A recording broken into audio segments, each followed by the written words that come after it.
Hello and welcome back to the Bitcoin Cash podcast. Following Bitcoin Cash on its rise to global reserve currency, today is Sunday, the 4th of April, 2021. It's Easter Sunday. Happy Easter to everybody. Hopefully, chowing down on some chocolate. And this is episode 12, the Censored Kim Dotcom BCH versus BTC debate commentary. So for this episode, I thought I'd try something different. There's another no guest episode, but instead we're going to be doing a review of this other audio clip interview that was about an hour long. So this might actually be quite a long episode. If there's me commenting on this full 1 hour, but I thought, look, let's just do the whole thing. It's a really good clip. We're going to get into that. A really good piece of content, and I think probably the whole thing justifies some analysis. So this might be a long episode. Strap yourself in, but I think it will be a very informative one. So that's part of the mantra of this podcast, is to have detailed analysis and not just sort of skimming over the surface. So hopefully, everybody can enjoy that. Right, so first up today, just quickly before we get into all that, we have a money supply update. So I have here a graph of the M1 money supply, which is, I'm not even sure whether it's maybe it's M0, that's all the cash and stuff in savings accounts, or M1 money. There's different ways of calculating money, right? But basically, whether you include loans and so on and so forth, right?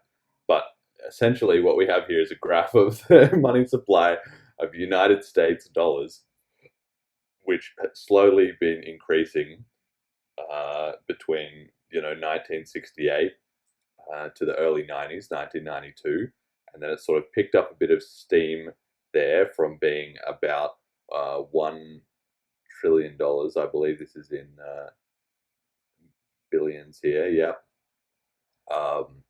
So it was about $1 trillion in the early 90s, and then it sort of started increasing more and more at about 2008 levels. Obviously, with the global financial crisis, probably had something to do with that.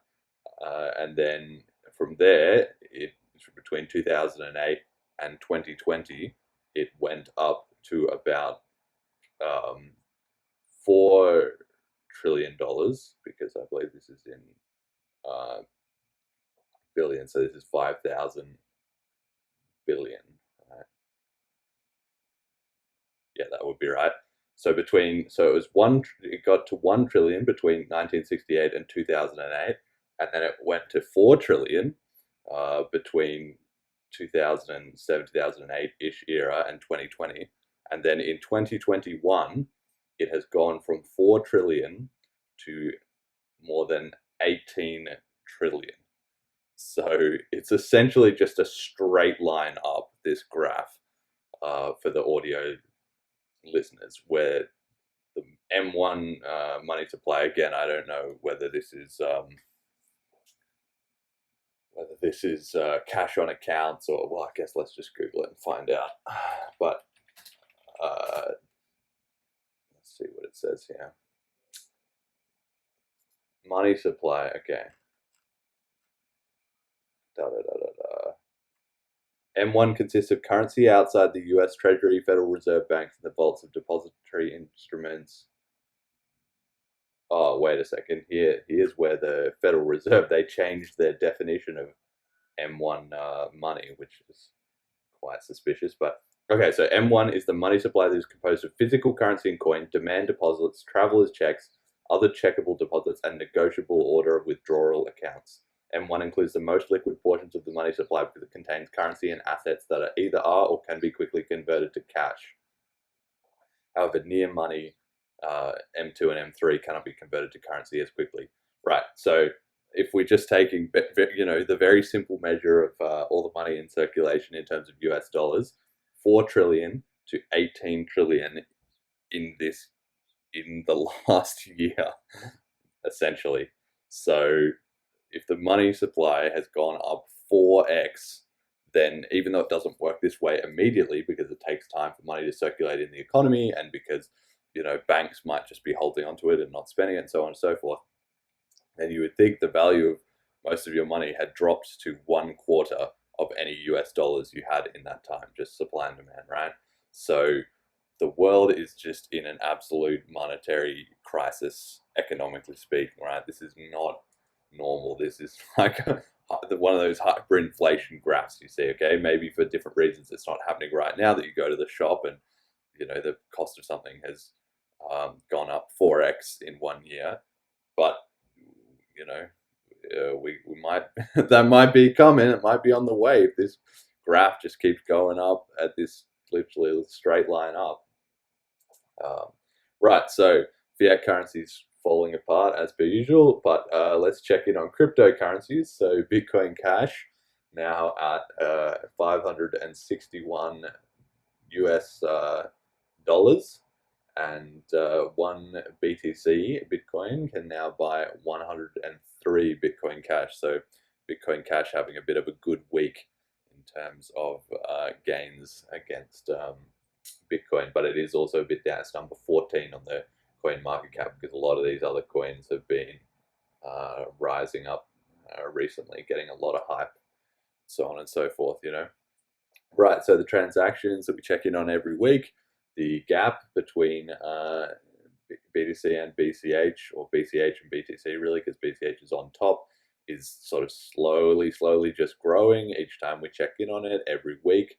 The two coins do track each other a little bit. They tend to both go down on a day where maybe there wasn't much global economic activity happening, like on a Sunday or something, and then sort of rise together. But just bit by bit, the gap is opening up. That Bitcoin Cash is doing more and more transactions, and the Cent USD is also just slowly closing. Where yesterday it was Bitcoin Cash did about 7 billion in total value sent around on the network, while Bitcoin, which was on a little bit of a dip, did 21 billion. So it's a 1/3 of the value was sent on Bitcoin Cash as to BTC. And when you think about it like that, with the price being 103 to 1, I mean, that's not great news necessarily for BTC, in my opinion.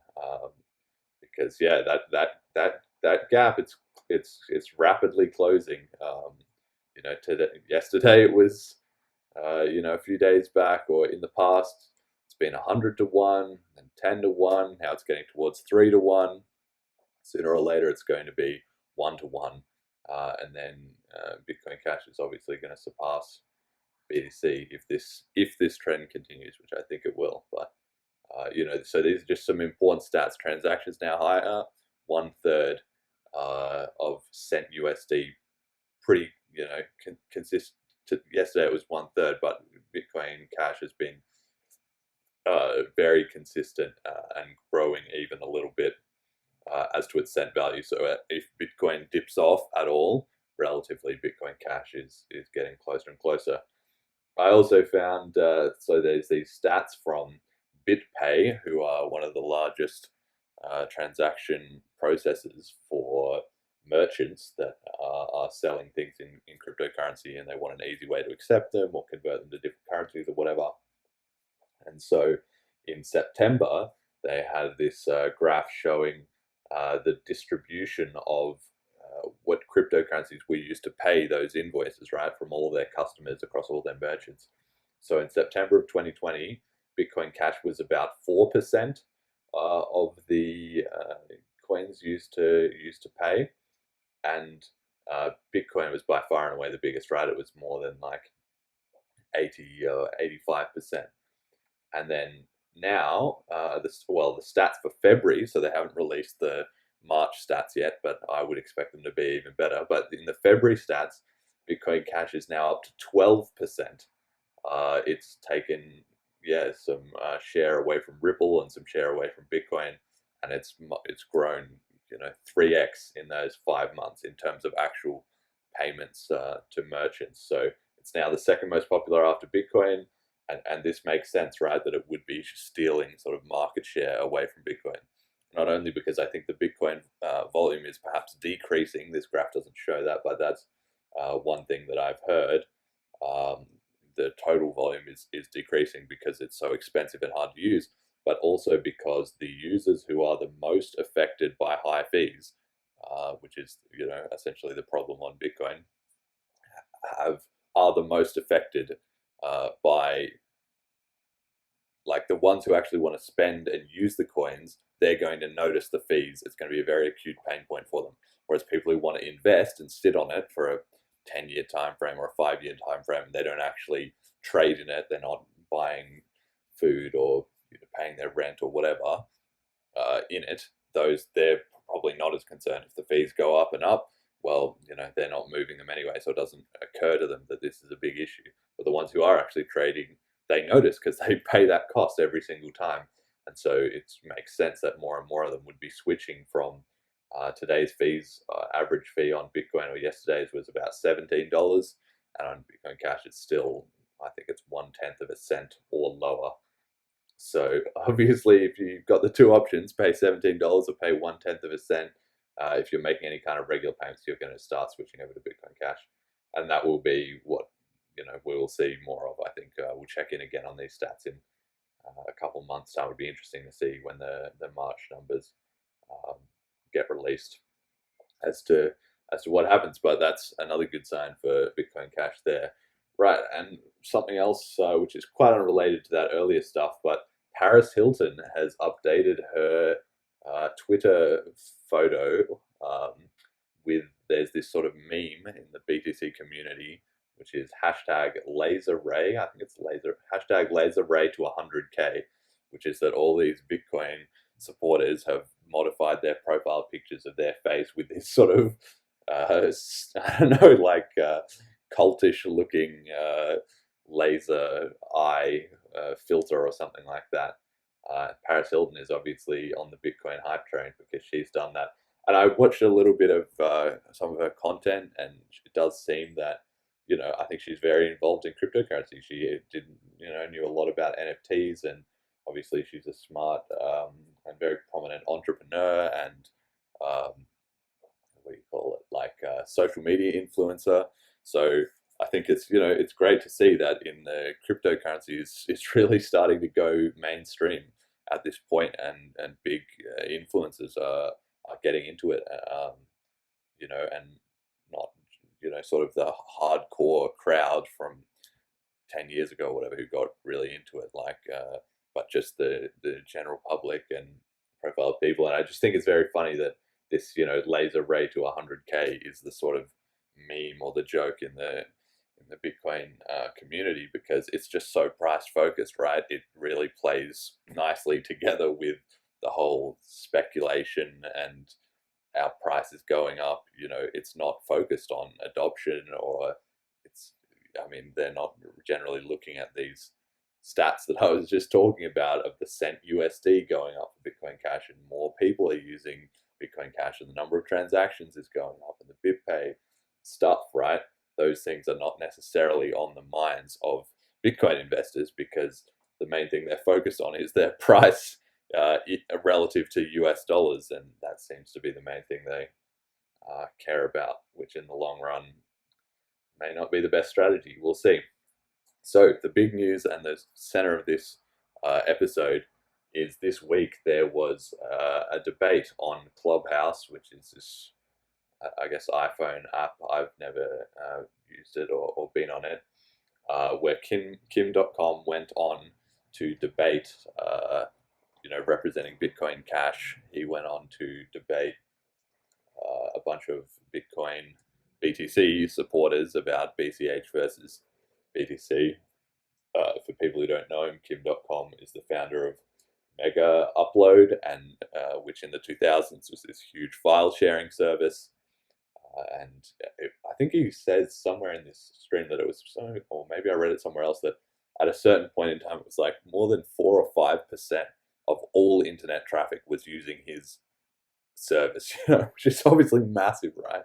So he's a guy that knows his stuff when it comes to business, and to especially to internet and online commerce, and those kind of topics, and he's had a lot of problems with the government, the US government shutting down his businesses and seizing his assets, and a lot of legal troubles and so on and so forth.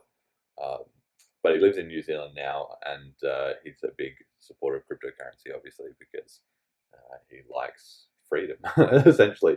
So he went on to this debate, and he talked to, I think the whole thing was about 3 hours of, first there was a lot of chatter among just the Bitcoin supporters, and then Kim came on for the last hour, and so they had the debate, and then it was about an hour long, and then that was posted up, and people were listening to it, and it got quite a bit of community attention, and then it was censored. So the people who'd had the discussion and who uploaded it initially, they took down the audio and they chopped off the Kim Dotcom part and just kind of deleted it entirely from the history, and then re-uploaded it without all the entire Kim Dotcom segment, which was, in my mind, the most interesting part of it. Definitely, obviously, being interested in Bitcoin Cash, and of course, being a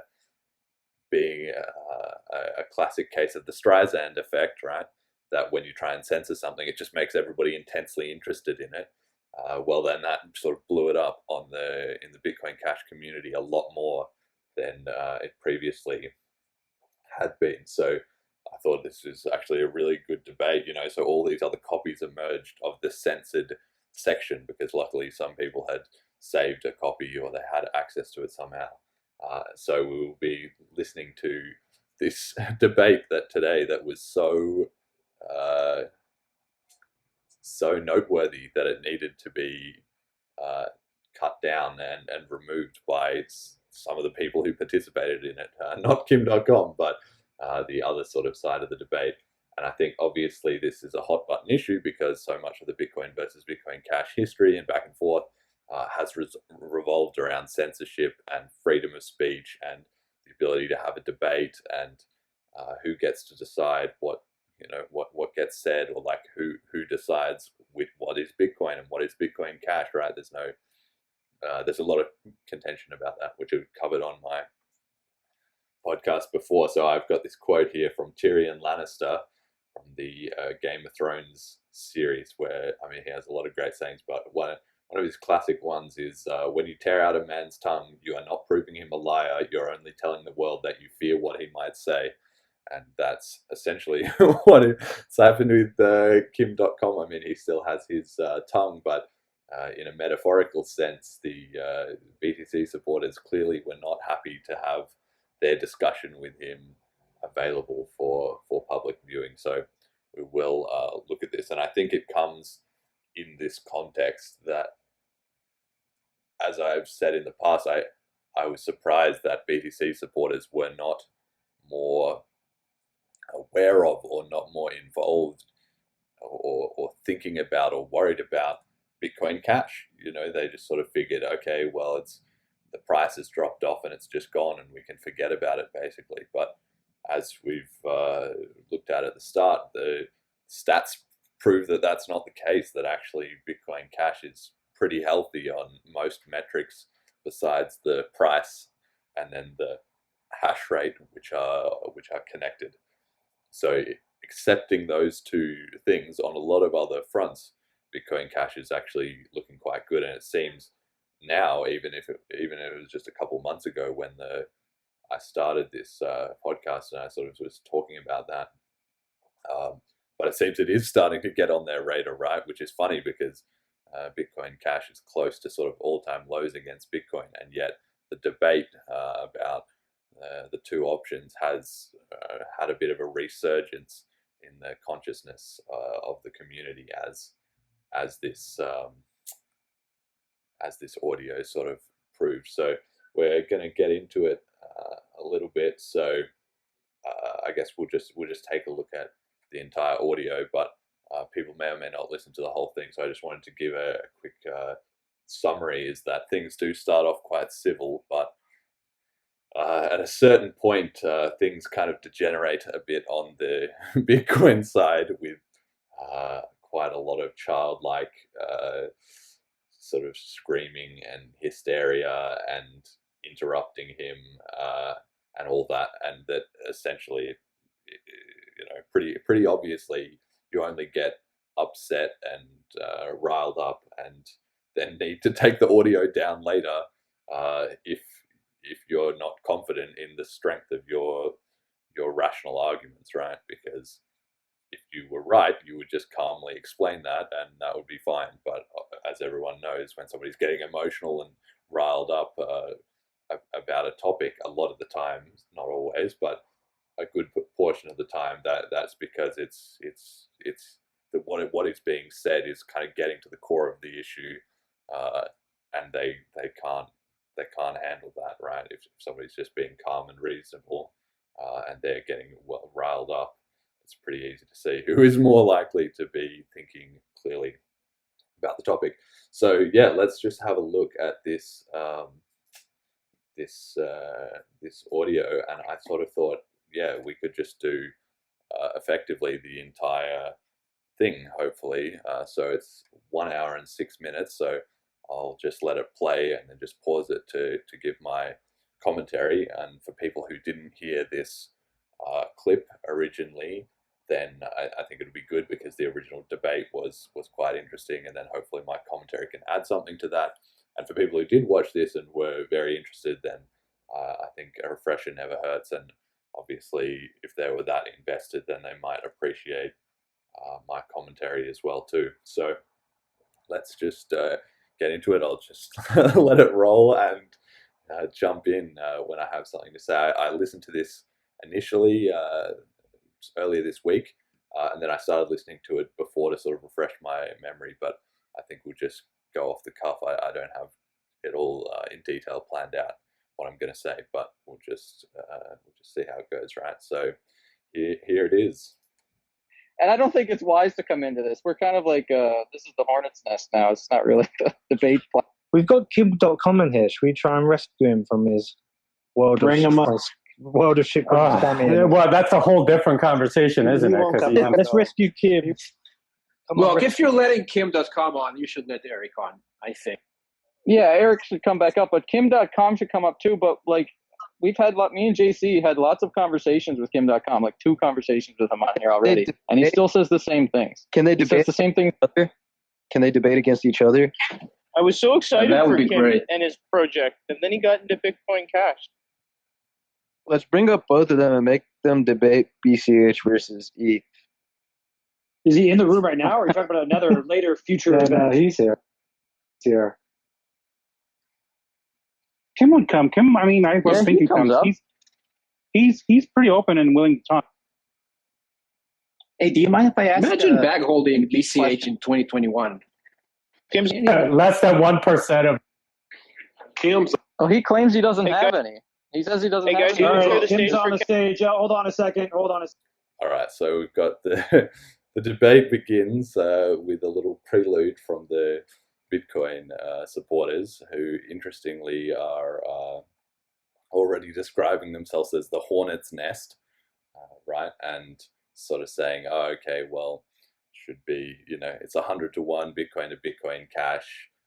They're all bag holders and they're just sort of wasting their money, right? That's the kind of the sentiment. But yet, despite that 100 to 1, it seems that there is enough interest for them to debate. So Bitcoin Cash, clearly not irrelevant. Second, real quick, I just want to let everyone know Kim Dotcom on the stage, been a big figure in the tech space for a very, very long time. Just want to introduce you to the stage and welcome to the Den of Vipers, Kim. Thank you so much for coming up. Did you want to introduce yourself a little bit? Yeah, thanks, guys, for having me. And thanks for mentioning the beautiful soda tweet that has gotten so much attention. By the way, just to be clear, I love Bitcoin. I've never stopped loving Bitcoin. So, just because we're not on the same team right now, I think you can still treat me fairly, because I've been promoting Bitcoin since. Come on, guys. Don't do that. Come on. Right, so things obviously sort of start off on the wrong foot with Kim adopting a very reasonable, introduction and just saying, he's not here to fight so much as just to discuss. And obviously he knows it's all quite tribal, but one of the people in the room in this app just kicks him out of the discussion before he even can finish his introduction. So obviously the level of civility is already set quite low, and yeah, it really just sets the tone a little bit for the whole fact that he got censored at the end of the day afterwards too, as well. So that just really shows you the level of maturity a little bit. But he comes back and he's not salty about that really at all. So we'll just carry on. Please do not do that. Please do not do that, you guys. Let's keep it cool here. He's not just introducing himself. Kim, please come up on the stage. Safe space for you to speak. I hope that no one has. We might need to back down again. Make everybody not an admin except for Dennis. Okay. Yeah. I think you should demod everybody there. I've been testing a hypothesis on Clubhouse, and when you break 15 moderators, the room just doesn't work. Yeah, that's a very good hypothesis. I'm not sure how many of you are okay with sticking around after being shoved down to the audience and pulled back up. But if you're interested in that, we can have. All right. Yeah, Kim, you want to? Everyone's going down, and I'll bring you back up. Let's do it. Everyone's self dropping. Everyone who's a moderator, drop down, and I'll bring him back up. Go ahead, everybody.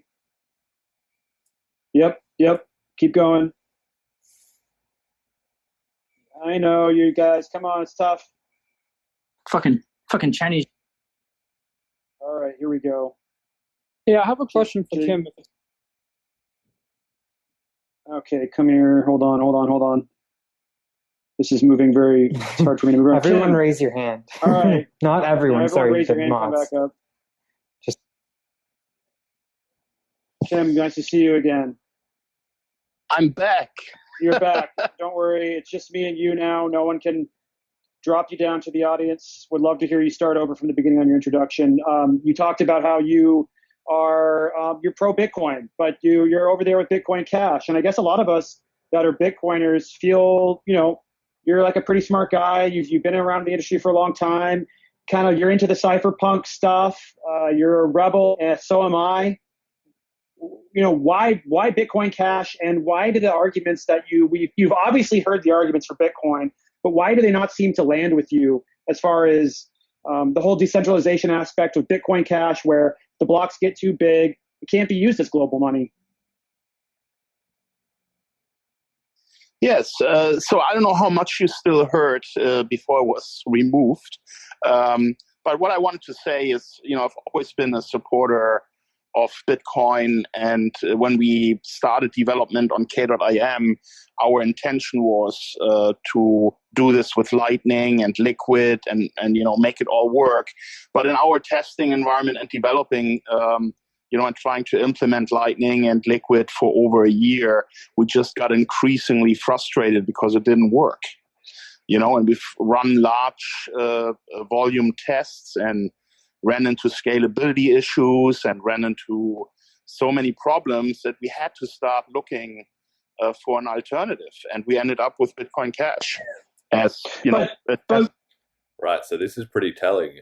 Obviously, Kim is a businessman, and he's always thinking about what can actually provide utility to users, right? What in a marketplace would people be willing to pay for, and so on. And obviously on the BTC side, they're because they're not willing to raise the block size and permit more transactions on their network, it sort of remains a question of how is the network going to grow? How are they going to onboard more users and build more utility and value in their currency? And the answer is often this technology, I suppose, called Lightning Network, which is basically this idea that you can open basically what's like a bar tab of somebody else, where you and them send bitcoins and tally them all up between yourself, and then at the end you just publish a summary of okay, I transacted $1 to you, and then you sent me 50 cents, and then I sent you $2, and then you sent me $1, and then you sent me $3, and you just basically calculate it all up and submit it back to the blockchain, as a summary in the end, and then that would reduce the amount of space required on the blockchain for people to transact, because you and I could do 100 transactions, but then only just submit one summary at the end. And this is obviously quite controversial. I'm not really a big believer in it, and I'll probably do another video at some point explaining all the reasoning. But it's a bit of a joke in the Bitcoin Cash community about it being 18 months away until it's ready, because literally in 2014, 2015, this Lightning Network was suggested as it was going to solve all the problems of Bitcoin and scaling, and that it would be ready in 18 months. And here we are, 5 to 6 years later, and it's still, the joke is that it's still 18 months away, because as Kim is explaining, he tried that. He gave it a go. He wants to build a real business. He's obviously had his engineers working on it. He's been doing his due diligence, and it's just not happening. It's just not ready. I mean, I would say that that's because the whole idea is just fundamentally flawed, that the point of a blockchain is to use a blockchain. If you're not going to use a blockchain, well then, why would you have that at all? Why wouldn't you just have a centralized database like PayPal or Visa do, right? Because that will scale, but obviously it's not permissionless, it's not decentralized, it's not open to the world, it's just a sort of a proprietary solution, and Lightning Network will trend in that same direction in my view. But it's also horribly hard to use and unintuitive, because you're adding these additional layers of complexity on top of the blockchain. So for new users who they get excited about Bitcoin finally, and then they hear, oh wait, but actually you can't use it, you need to use this other thing called Lightning, and then you're just trying to make more explanations, and the whole thing's just a bit of a Rube Goldberg machine, where it's just so overly complicated. So Kim looked into that, and it sounds like he did for more than a year. So he's put a lot of effort into this, and wasn't working for him. So that really just speaks for itself. Environment that worked really well.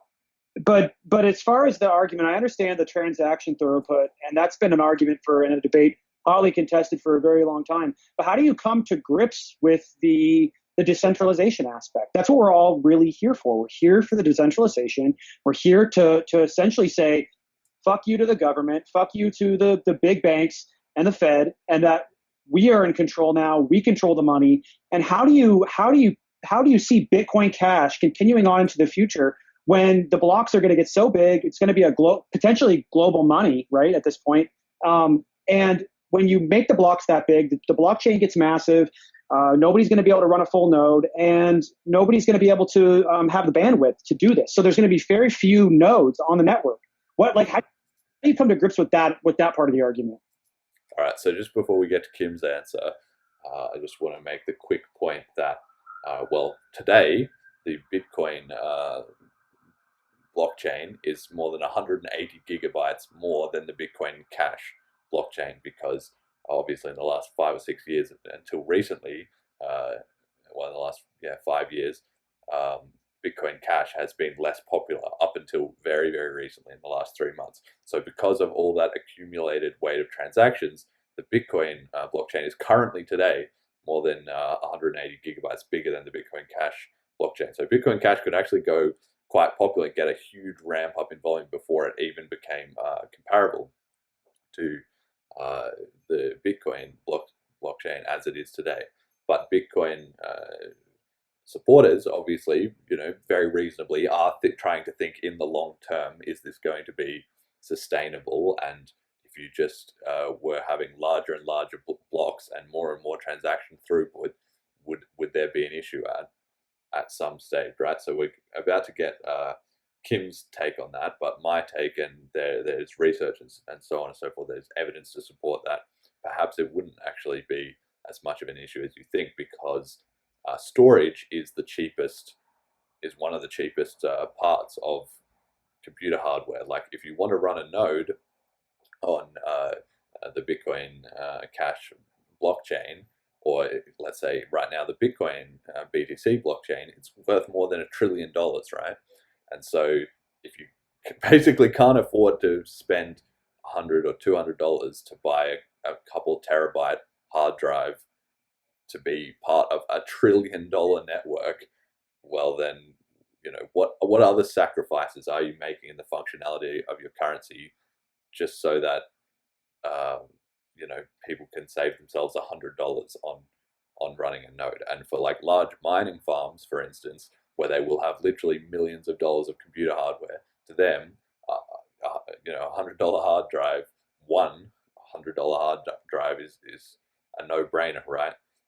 But Bitcoin supporters are very focused on this idea that it's going to be a huge cost on the individual node operators, when the node operators are by and large the miners, businesses who, again, also for them $100 is pretty much neither here nor there, or very committed end users, right? The first people don't find Bitcoin or Bitcoin Cash, and the first thing they do is learn how to run a node and everything like that. They just don't do that, right? So people who are running nodes, it's because they really are invested, and they're really prepared to put in the time and effort, and apparently not the money, but it should be the money to contribute in that way, in my opinion. But of course, there's different ideas. So let's hear what Kim has to say about this idea of the increasing blockchain size. Well, I don't really agree with the issue about large or small blocks, because the hardware is getting better. The availability of cheap storage is getting better every year. So I just don't agree with the consensus that Bitcoin Core made at the end to keep the blocks small. I thought that was not necessary, because we're just in the last 5 years. I mean, look how much cheaper storage has become, how much better the servers are now. I just didn't see the necessity for keeping small blocks.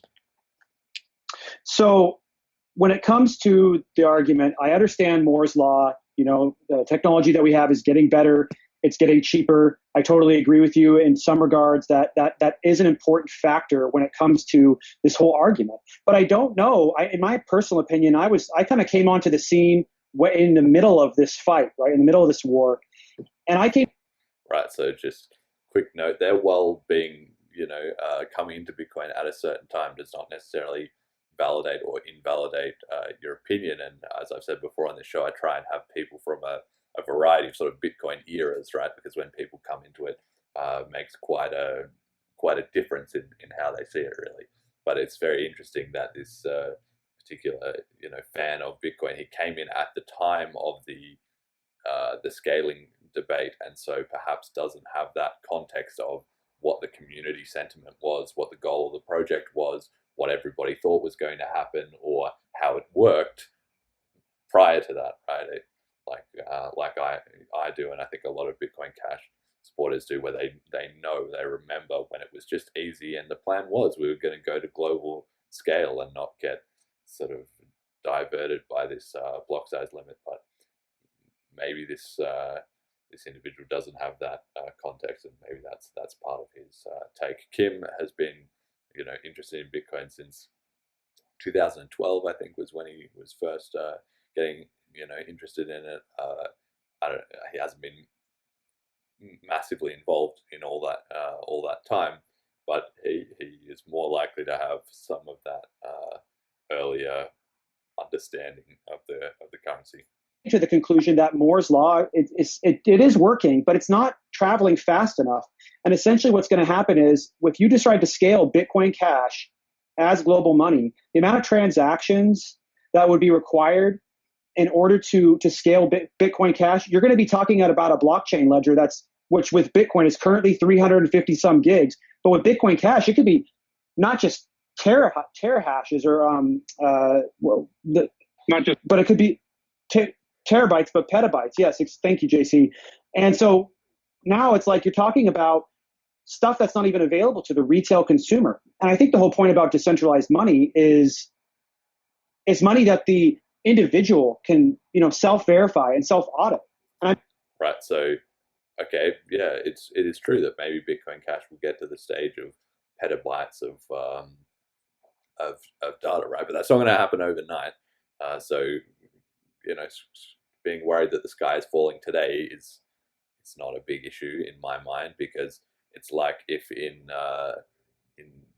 1999, if you said, look, we're going to have this technology, but we only have floppy disks and we can only store a few kilobytes of information, then the idea of people streaming, gigabytes of data in HD movies one day, or at that time, would seem ludicrous, right? But as time moves on, technology improves, things get better, and nowadays having gigabytes of storage or even terabytes of storage is just not a big deal, right?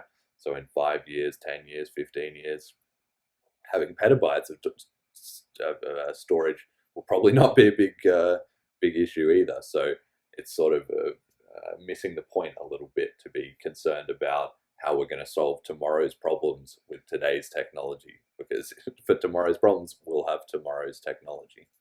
I don't know if that will be possible in a Bitcoin Cash world. Well, the way Bitcoin Cash is operating now, you're probably totally right. But we are, of course, also innovating.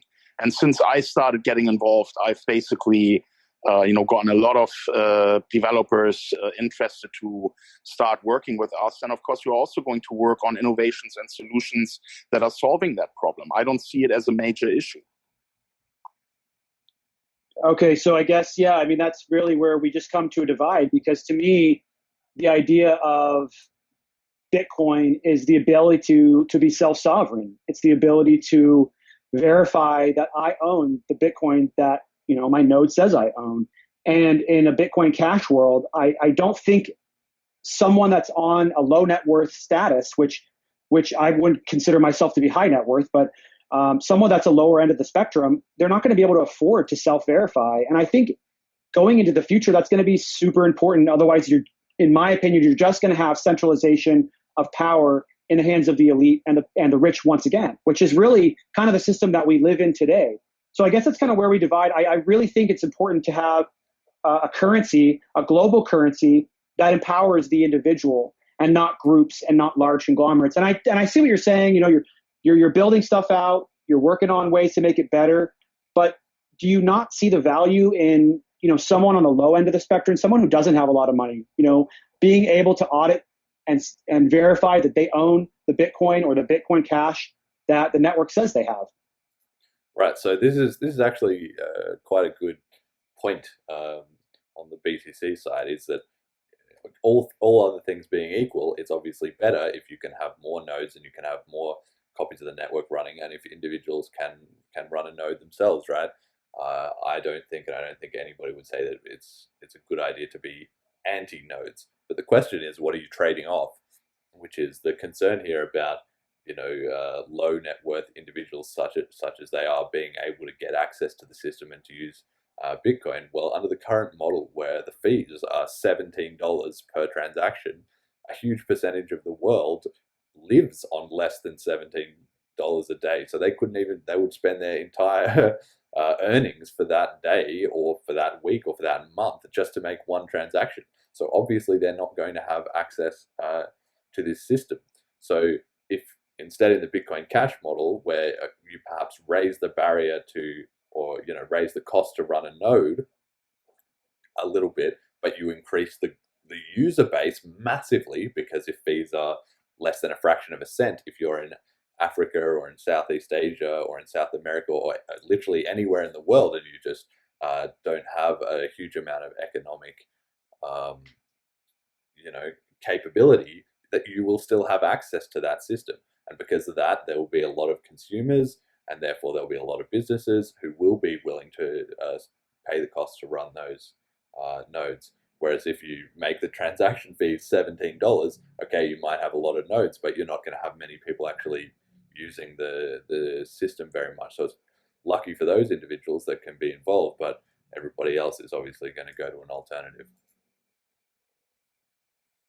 Yeah, but that's just assuming that we can't do that. I mean, the assumption that if we if we grow to 100 times our current size, we wouldn't be able to do that in 5 years from now. It's just wrong because, of course, we're going to innovate. We're going to make sure that we can handle the traffic. The thing that I don't understand, and by the way, thank you for having me here and thank you for being, friendly, because I do not like the tension between the different tribes. I think it's counterproductive.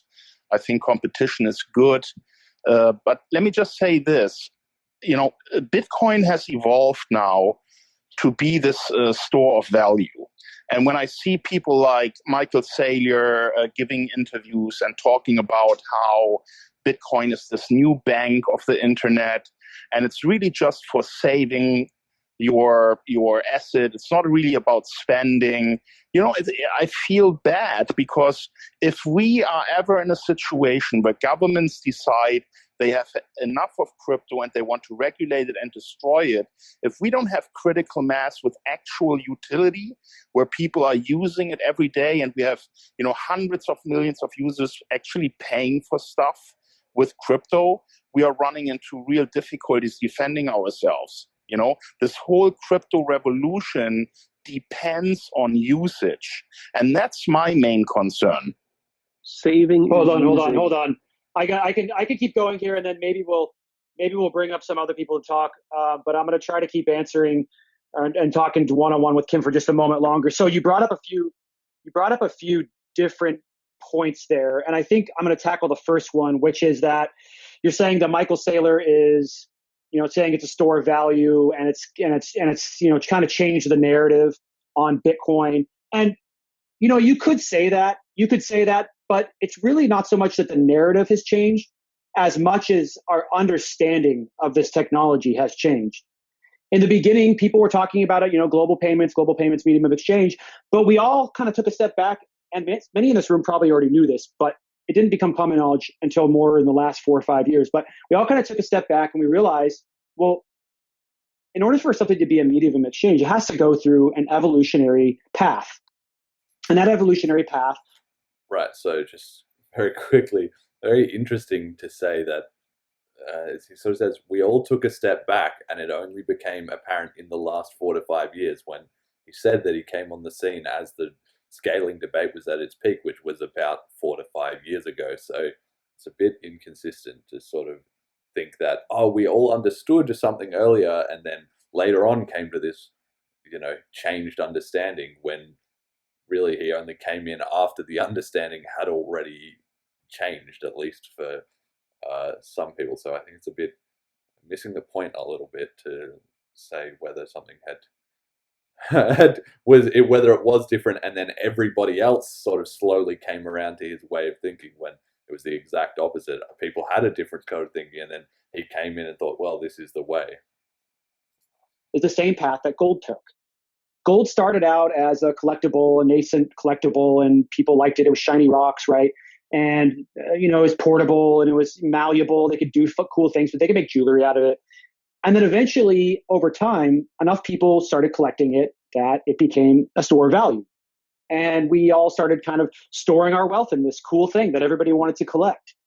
And eventually, when there was enough people who saw it as a store of value, gold eventually became a medium of exchange. People started bartering with it, and it kind of became this intermediary for a world that had kind of been birthed out of just purely trading goods back and forth. So if you wanted a cow and you had chickens, you had to go through maybe multiple trades in order to, get the cow. But now you could just trade gold. And that was a big leap for society, right? Eventually what happened was, went from a medium of exchange, then it went to a unit of account. And that's the full transition of something becoming a monetary, a perfect money in a sense, right? Sound money. And that's the trajectory that we see going on with Bitcoin right now. It was a collectible in the beginning. It was magic internet money. We all thought it was just this kind of cool, unique thing. No one really understood it at all. Just fun thing to have. Yeah, so I've got to really dispute this point yet again, painting everyone with a big brush. We all just thought it was a fun thing to have. We didn't really understand it. Well, he can speak for himself, but for me, I disagree with that entirely, which is that when I found out about it in 2013, and I became convinced that it was going to be the future global reserve currency.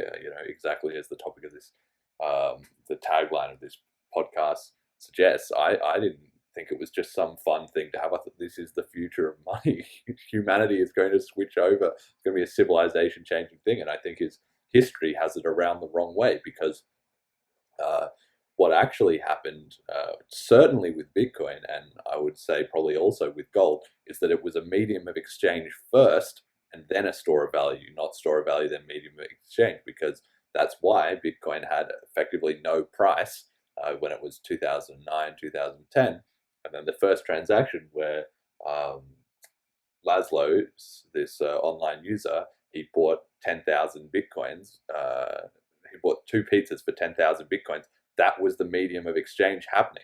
And then once everybody clued in, wait, that means that it has some value if you can trade it for things, then people started thinking, well, in the future, more people will be doing this. And so then they started saving it. And then that gave more people that you can transact with, and it feeds into itself in a loop like that. But the utility is coming from the fact that people can trade it. It's not coming from the fact that a lot of people are holding it. If people can trade it, then by default, a lot of people will hold it, because they know that if they want to swap it for something else, which is the whole point of money, you can. It's very easy because there's a lot of people that will accept it. But you can have a lot of people holding it and nobody willing to, willing or able to trade it. That doesn't make it a very good currency if it's not like usable in that sense. And then it's going through this path where people thought it was becoming a medium of exchange, but in fact, it needed to go through that first phase, that second phase, which is the store of value phase. And in my opinion, we're in that phase right now. We will be in that phase for some time.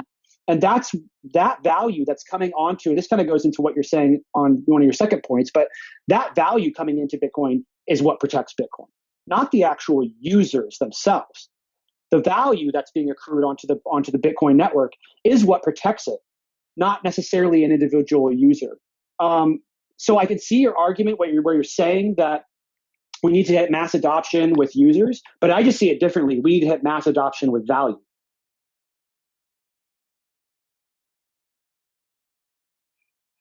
Yeah, I mean, I can respond to that. My main concern has always been, since I got involved in crypto early on, that the governments are going to see this as a threat, because in reality, there's no benefit for the US government to support Bitcoin or any other crypto for that matter.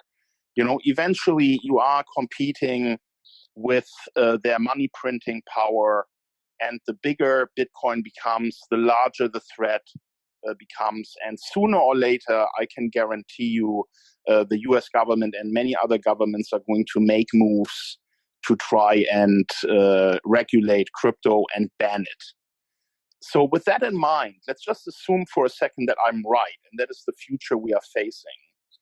My objective is to really have a cryptocurrency that has mass usage, because if you have hundreds of millions of users around the world receiving their payroll, paying for their groceries, paying for something simple like soda or coffee, or their rent or whatever, then it becomes much harder to shut it down. When you, on the other hand, have a store of value that sits now primarily, it's always increasing with institutionals and the 1% that see it more and more as an investment vehicle, then it's much easier to shut down. Because if the US government regulates, all of those 1%ers are going to comply and basically hand over their Bitcoin, and then it's game over. So this is where I'm coming from, and I like everyone to understand this. I'm really not against Bitcoin. I'm trying to see crypto as a whole to succeed. And I think from my point of view, given my experience with the US government, my understanding of how it works, how they operate, US empire will not want to lose its power by controlling the money supply and being able to do sanctions and all these things that they do to maintain power as an empire. I just don't want them to destroy the crypto revolution, and that is really where I'm coming from. So can I say something? No, Kim, hold on. So yeah, great points basically by Kim, and this is one of the reasons why Bitcoin Cash is going to outperform Bitcoin massively in my mind over the next 3 to 5 years and into the future, is because users that actually use the currency are much more invested, right? Because they have a need for it, right? If you buy some Bitcoin and BTC and you put it in your Coinbase account and you forget about it and you never trade it anywhere, well, you're massively at risk of Coinbase being investigated or being involved with the US government or any government or any hackers or anything, right? If you're not looking after it yourself. But also if you're not using it in your day-to-day life, it's not very ingrained, it's not really a habit change, it's just you went on one time, you bought some on an exchange and then you forgot about it. Or maybe you looked at it and you saw the value going up and down and got really excited about that.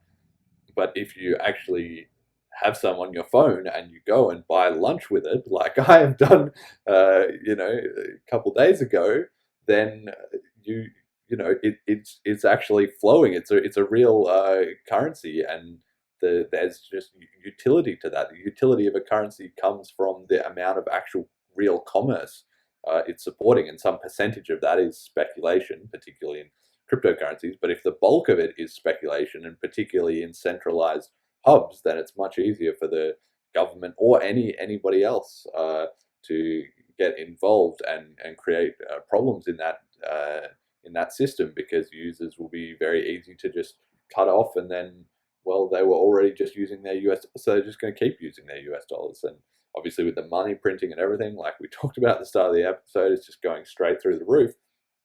Well, it becomes more and more critical that people have a workable alternative for actually transacting rather than holding on an exchange. Hold on, please, hold on. I completely agree with you. I think that is the number one threat, right? That's a threat that we've all talked about for a very long time. And I agree with you completely that we agree on that point, right? But you're saying that mass adoption by users is what's going to stop it. And that's kind of where I disagree. I personally believe that, especially in America, the big money interests are the ones who are in control. And if the big money interests own Bitcoin, then it's going to provide not only resources, but it's going to provide lobbying money. It's going to provide all of this infrastructure of value that is going to help protect Bitcoin from some sort of government state level attack. And when you have these big money interests coming in, the banks, the investment funds, the hedge fund managers, these guys, they don't want to lose money. They're not just going to bend over and be like, yeah, sure, let's just kill Bitcoin. They're going to defend it with every single means of. Well, let me just tell you why I think that this is an important point. And sorry to interrupt you there. Just like the U.S. government, the banks don't like Bitcoin either. We're changing the status quo, right? The banks will not be able to operate as they have in the past when Bitcoin succeeds, even as a store of value. So that you think for a moment that the banks or the big hedge funds are on your side, I think is wrong. And they are actually actively lobbying politicians to try and do something against crypto. They are spending a lot of dollars to make sure that you guys don't have a future. Yeah, so hold on. Please, no one jump in at this point. I can continue a little bit longer with one-on-one, and then we'd be more than happy to bring some people in. But I think it's important that we keep this conversation one-on-one for the sake of stability of the conversation. Okay, so I agree with your point that this is where it comes down, right? Like the governments, that's the ultimate battle, right? But you're saying that the big banks are going to lobby against us. But now it's almost like we have, and let me finish this point, and I want to make one more point. We have this team of money on our side though now. We have the hedge fund managers and all these other guys are on our side. That's kind of that point there, right? And we could debate that all day. But here's a question that I have, and I'll kind of just continue talking about it. Maybe you can.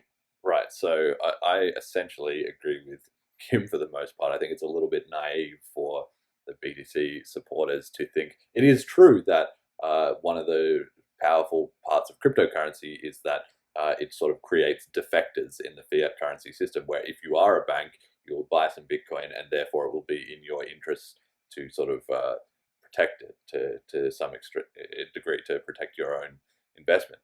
But on the other hand, it is also true that the banks are very much more easy to regulate, and they also have it in their interests to try and cut off consumer access to Bitcoin, because in order for a bank to maintain its status controlling the flow of money, it would be perfect for them if Bitcoin fees went to $5,000 per transaction, and then once per day they could do a settlement transaction with one other bank, and it would just be only the banks in control of all the Bitcoin, and then with individuals able to just transact via their banking account rather than directly with the blockchain. But the whole point of a blockchain is that every individual should be able to interface directly with it, cheaply, and not have to rely on these centralized parties. So while a bank will have it in their interest once they've acquired some Bitcoin to defend it,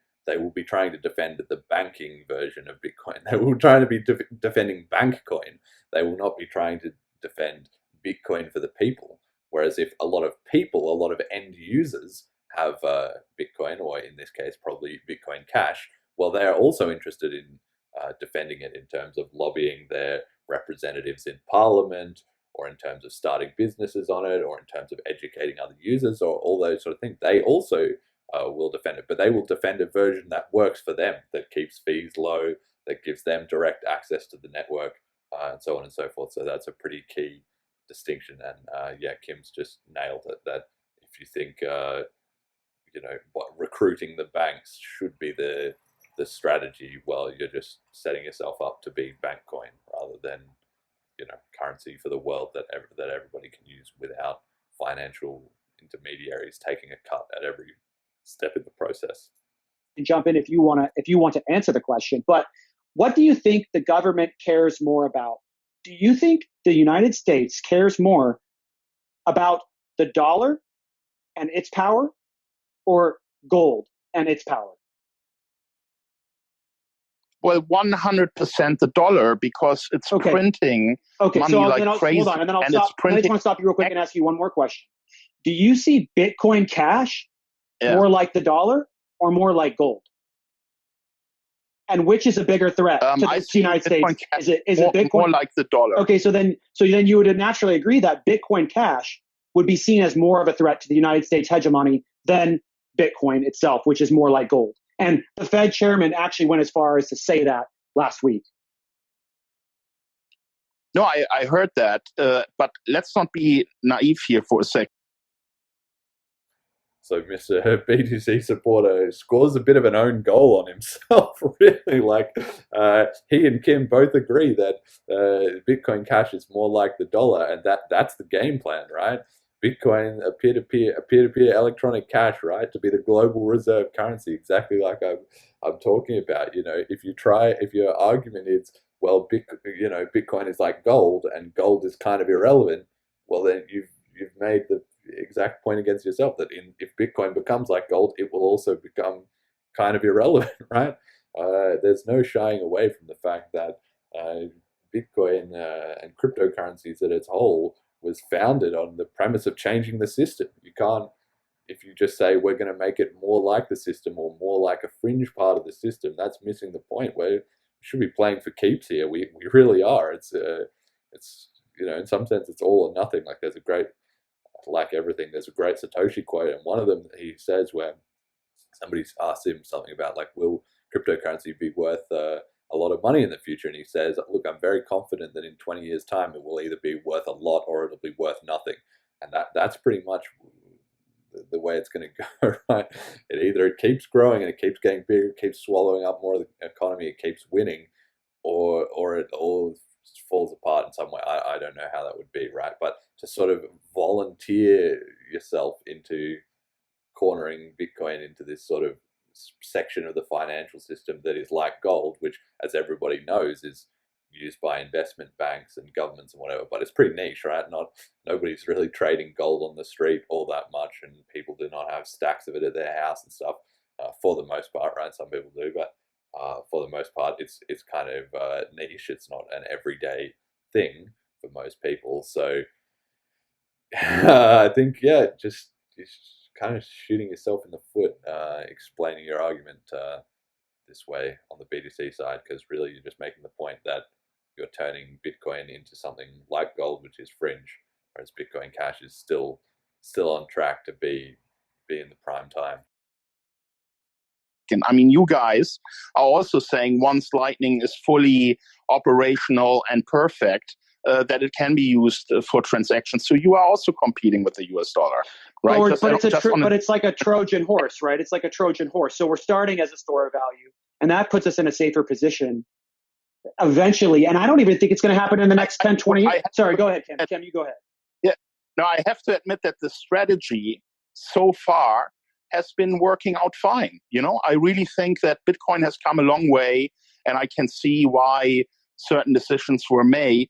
But it's just naive to think, just because you're focusing on store of value now, that is going to protect you from regulation later.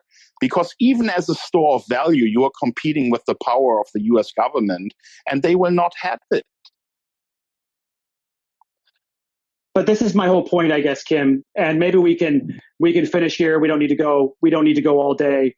I understand that you're not going to come in this room and you're not going to leave agreeing with me. I don't think either of us have the intention of leaving the room. But just more so, I hope at the end of this room that we can just keep an open mind about everything that's going on. And I think that when you really look at what's important to the U.S. government, the most important part of the U.S. government's power is the dollar. It's the petrodollar. It's the forcing everybody to actually use the dollar. But when we're using Bitcoin, when we're using, I'll let you go ahead.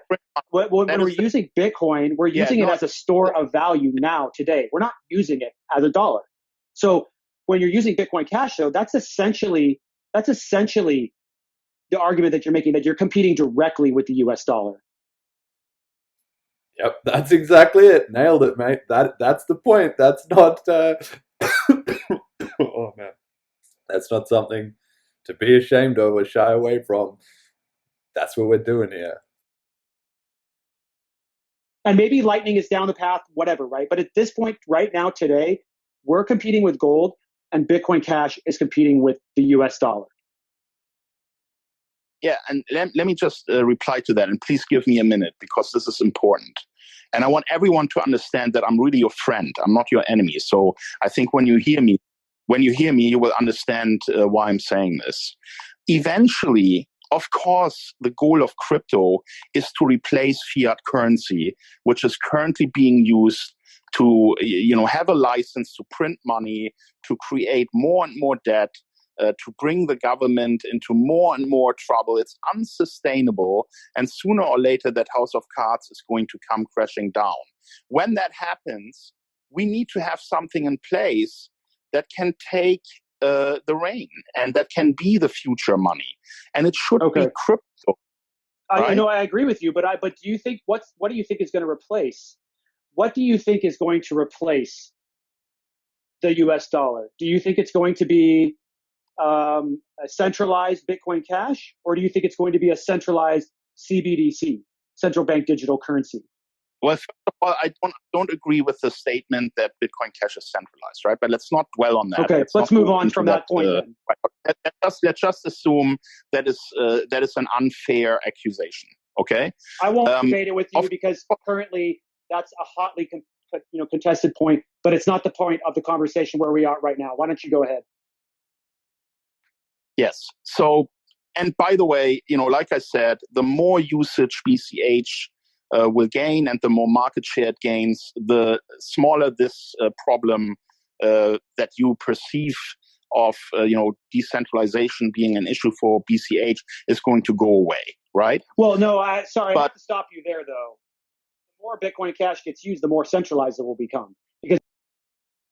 Right, okay, so I think that's a bit of a non sequitur. We're going to hear his full reasoning, but I don't know how you would say that if there was 20 million people using Bitcoin Cash, that it would be more centralized than if there was, 20,000, right? Obviously, the more users there are, the more spread out they are, the more economic activity there is going on, the less that any one, crack down on any one geographic area or on one demographic or on one industry or whatever could do anything to stop it. So I think a lot of BTC Core supporters, they have this narrative that it's all about the nodes and that the nodes are key to the decentralization. And it's true that nodes are important, but they're also the least important of all of the aspects of decentralization.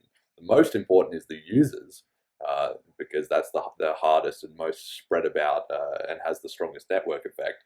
And then the second is the miners, and then the third is the because they verify the network, and then the third is the developers, because if you just have one development team, then somebody can take control of that, which is what has happened in BTC Core, and then they can dictate the direction that things are going. And then the fourth is merchants, because just like users, the more spread about they are, the more real commerce is actually happening. And then nodes are actually the last metric on that list. So sacrificing your decentralization of users and merchants, at the cost in order to have more decentralized nodes, it's really aiming at the wrong target completely. But this focus on nodes is, of course, very typical of these BTC supporters, because they run a node, so they're very concerned about that, but they're not thinking in the big picture about what matters, where the priority should be for the currency. And I guess just one quick point as well is that BTC currently has about 10,000 nodes, and Bitcoin Cash currently has like about 1,200 or something like that. So it's about an 8-to-1 ratio. So there are a lot more Bitcoin nodes, but the price, like we've seen, is 100-to-1. So actually, as a proportion, Bitcoin Cash is running a lot more nodes, because people are in support of that idea and they are committed to it. So it's a bit of a fallacy to think that if let's say if the two traded places, Bitcoin Cash would, in theory, already have a lot more nodes than Bitcoin is. So it would do better on that metric as well as all the other ones. The bigger the blocks get and the more full the blocks become, the bigger the blockchain gets. And the bigger the blockchain gets, the more computing power you need, the more bandwidth you need, and the more storage space you need for the blockchain, which means the amount of people who can run a node becomes limited. It becomes shrinking and shrinking over time, especially if this becomes something that happens rapidly. Yeah, but that would only be the case if there was no evolution of hardware and pricing in the space. But that's not correct. We get more and more powerful machines, more and more powerful storage, and at cheaper and cheaper prices. So you can't really assume that. It's Bitcoin's harder to run today than it was 10 years ago. So, I mean, that's Bitcoin with 1 megabyte block, or 2 if you want to count SegWit. It's harder to run today than it was. Yeah. Look, I hear those arguments, right? But let's just put that to one side for now. And let's talk about what we need to do to make sure that when the governments decide, and it's going to happen, to regulate crypto and push it out of existence, what is the best way to defend ourselves? Just assuming that these banks you are mentioning are not going to be on your side and are actually going to be quite happy with the government. So that's just a second. Yeah. Go ahead. Please. Finish it. Done. Just let me finish. So let's just assume that these are not going to come to Bitcoin's rescue, right? The only thing that is going to save crypto is if the masses say, we want this to be our money. We have enough of your corrupt financial system. It's not going to be the banks. They are the status quo. They don't want anything to change. They make, triple-digit $1 billion every year. Why the hell would they change it? The Federal Reserve feeds them interest-free money that they invest in stocks, and through that, they control, over 50% of the voting rights in the U.S. economy, in the listed companies. They are not going to want to depart from that power. So the only chance in my mind, right, and I've been thinking a lot about this over the years, is that we have a mass of people, hundreds of millions of people standing up to their governments and saying, no, we've had this old financial system enough. It was corrupt. It led to this, downfall, which is going to come. We'll have a severe economic depression coming up, in the next 2-3 years. And then people will be looking for an alternative. And the best alternative is going to be a crypto that is actually being utilized en masse with, really mass penetration in all the different markets. And that's what I'm trying to focus on. And please don't hate me for it. I'm trying just as much as you guys to see crypto succeed and to have a future and to survive the coming crypto wars, which I'm 100% certain are going to come.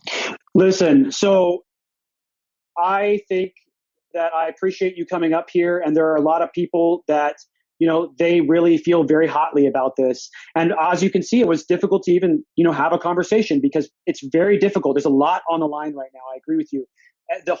Essentially the whole entire financial system is on the line at this point. Interesting. So the whole financial system is on the line, and yet the model for BTC is to become gold, which, as we know, it's part of the financial system, but it's far and away the whole thing. Whereas, far and away from being the whole thing, right? But the dollar, that's pretty integral. That's pretty much the whole world economy. Depends on the health or not of the dollar. So if we're gonna fight over the whole financial system, you got to kind of go for the king. Points where I really, really disagree with your assumption that mass adoption by people, by users, is what's going to protect the network. The network is not protected by individual users with wallets. Those wallets don't do anything to defend the network whatsoever. The thing that defends the networks is the nodes. The nodes defend the network from an outside attack. And the only way you can continue to grow the node network or maintain the node network is to keep the block size small. Otherwise, it becomes nearly impossible for individual users, individual people all over the planet to run a node. We're very privileged in the United States and some other Western countries and maybe some wealthier countries, North Korea. There's many countries where we're very privileged, right? They're very privileged in North Korea. I think maybe you just misspoke. Maybe you meant South Korea, but kind of a weird thing. And it's just funny because for the audio listeners, the graphic that was used for this re-upload was was a picture of their logo from this Clubhouse discussion, but they've put the face of Kim Jong-un over the mascot of the podcast, so it is kind of on topic. But there's a lot of places all over the world where they don't have the ability to spend it's like $200 to $300 right now to run a node, and that's if you want to buy the cheap products. Imagine if you 10x. Imagine if you 100x, which is what you're talking about. You're talking about going from 1% of the planet using Bitcoin to 100% of the planet using Bitcoin. So that's there's a bit of a false equivalence. Like, obviously, with more users, the cost would go up to run a node, but the costs to run a node are not linear to the usage, right? So you could have a lot more users. Like if you had 100x users, you wouldn't necessarily have 100x more cost. You might have 5x more cost or 10x more cost because the entire thing is not a variable cost. There is some fixed cost involved in terms of setting up an internet connection and all that sort of stuff. So it's not a one-to-one relationship, but I guess he doesn't understand that. 100x from where we are right now, right? And the amount of transactions that you'd have to put through that network would just be insane. You'd be talking about like amounts of storage that no human being, no individual could afford to store, which would mean that the centralization of the nodes would be massively increased to maybe 1 to 5 tops users in the world, which means that the government at that point could go. Well, 1 to 5 users in the world, that's pretty ridiculous. Like, imagine if Bitcoin Cash became 100 times the size of Bitcoin today, there would be Walmart and there would be Steam and there would be Amazon and there would be Tesla and Tesla are already running BTC nodes, right? And they'll be running BCH nodes in the future, I expect. And loads of major businesses, if this is the currency that all their consumers are demanding and paying with, for them it's a no-brainer to run some nodes. There's a lot of big companies in the world, So even if all of them were just running 1 or 2 nodes each, you'd already have thousands, tens of thousands of nodes, right? So just saying that it would only be run by one person, if it grows, it gets more popular and more people will need to, there'll be more demand to run nodes, not the opposite. Go with a gun to one of those, to one or to the all 5, and tell them that they have to shut down. And that's really what makes Bitcoin so unique compared to so many of the other cryptocurrencies out there and all the other systems that people have tried to build, is the decentralization. The decentralization of the nodes is what protects the network against a state level attack. And so that's why I think it's so important. I will sacrifice everything. I will sacrifice any aspect. The smart contracts, fuck the smart contracts. The transaction throughput, screw the transaction throughput. It's so much more important that we protect the decentralization of the network, and I will literally die to protect the decentralization of the network. I totally get that you say that this is a big war and it's so important, and I 100% agree with you, but the big war is over the decentralization. It's not over users. The users don't protect the network. The nodes do. Yeah, and we do agree on decentralization. I just don't agree with your assumption that BCH can't maintain a high level of decentralization. Let me tell you what I think is going to happen. People will be running nodes on their phones. Just look at the evolution of mobile chips and how powerful the latest iPhone 12 is. Wait another 5 to 10 years and you will have phones that are as powerful as the most powerful service that we're using today. And they will not be unaffordable. And you can basically, while you charge your phone at night and you're not using it, you can run a node. You know, I've been thinking about this for many years. I proposed basically an alternative internet with MegaNet. You can Google my name and Google MegaNet and see what I've said about this in the past. And it's actually being developed right now. It's called LokiNet. An Australian company has built it. So I'm not that Shout out to Australia. Concerned about the nodes. I just don't see this as a valid reason not to focus on mass adoption of crypto with millions and millions of people using it for real life uses. That is what's going to save crypto. That, in my opinion. Kim. Yeah. So, I mean, it's not. I'll let some other people jump in here if they want to politely engage in the conversation. But I want to make the last point, though. It's not. I really don't think politeness is necessary right now, because what he's been saying, he's been spouting lies for 20 minutes. Jimmy, it's very frustrating because you're not calling him out on all his lies. Well, this is very frustrating for me, because you basically agree to let him speak about what he's giving talking points from 2017. Jimmy, like, this is very frustrating. Listen, if you have the ability to debate the points, then debate the points. Okay, but Kim, my last point is that I want to say this, and then we can end it here, and you can take off if you want to. I appreciate you coming on. A lot of people are probably going to give me a lot of heat for this conversation, but I think it's important that we have these conversations. Okay. And Jimmy. So here we can see things starting to get a bit uncivil with regards to the BTC side. I mean, there's a lot of sort of name calling or whatever. I mean, Kim has been very reasonable and rational and logical, and I mean, it's just saying it's lies and shouting at him doesn't really invalidate his points. As his mate says, look, if you can debate the points, then why would you not just debate the points? But this is typical, and this is sort of why one of the reasons that I've not had anybody on, to debate Bitcoin on this show just yet. I hope that I will do it at some time. But one point is it's difficult to find reasonable people to debate with, because there is a large segment of the community for BTC that are like this, that their investment is in Bitcoin and their ego has become wrapped up in it, or whatever, how people do when they have investments or they have things that they're passionate about, and that actually comes out with a lot of vitriol when they get presented with a very reasonable, logical debate, as Kim is doing right here.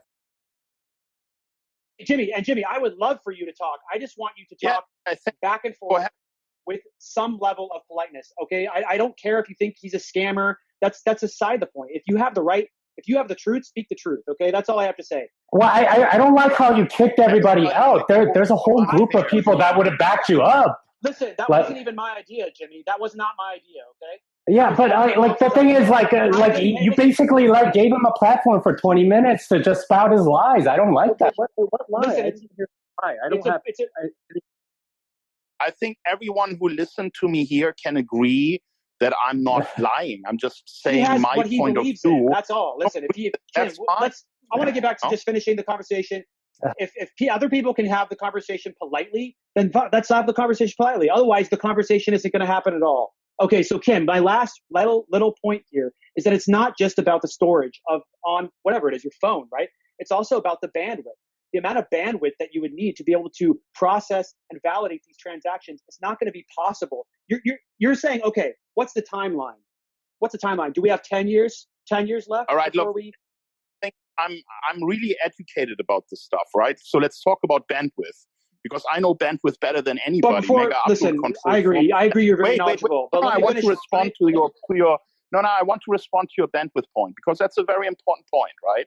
So when it comes to bandwidth, you all remember mega upload was about 4% of the internet. I understand bandwidth better than anybody.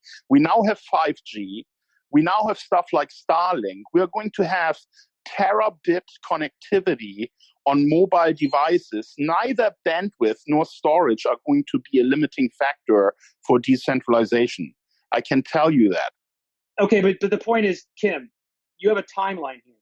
We are running out of time. The clock is ticking. How many years do we have left?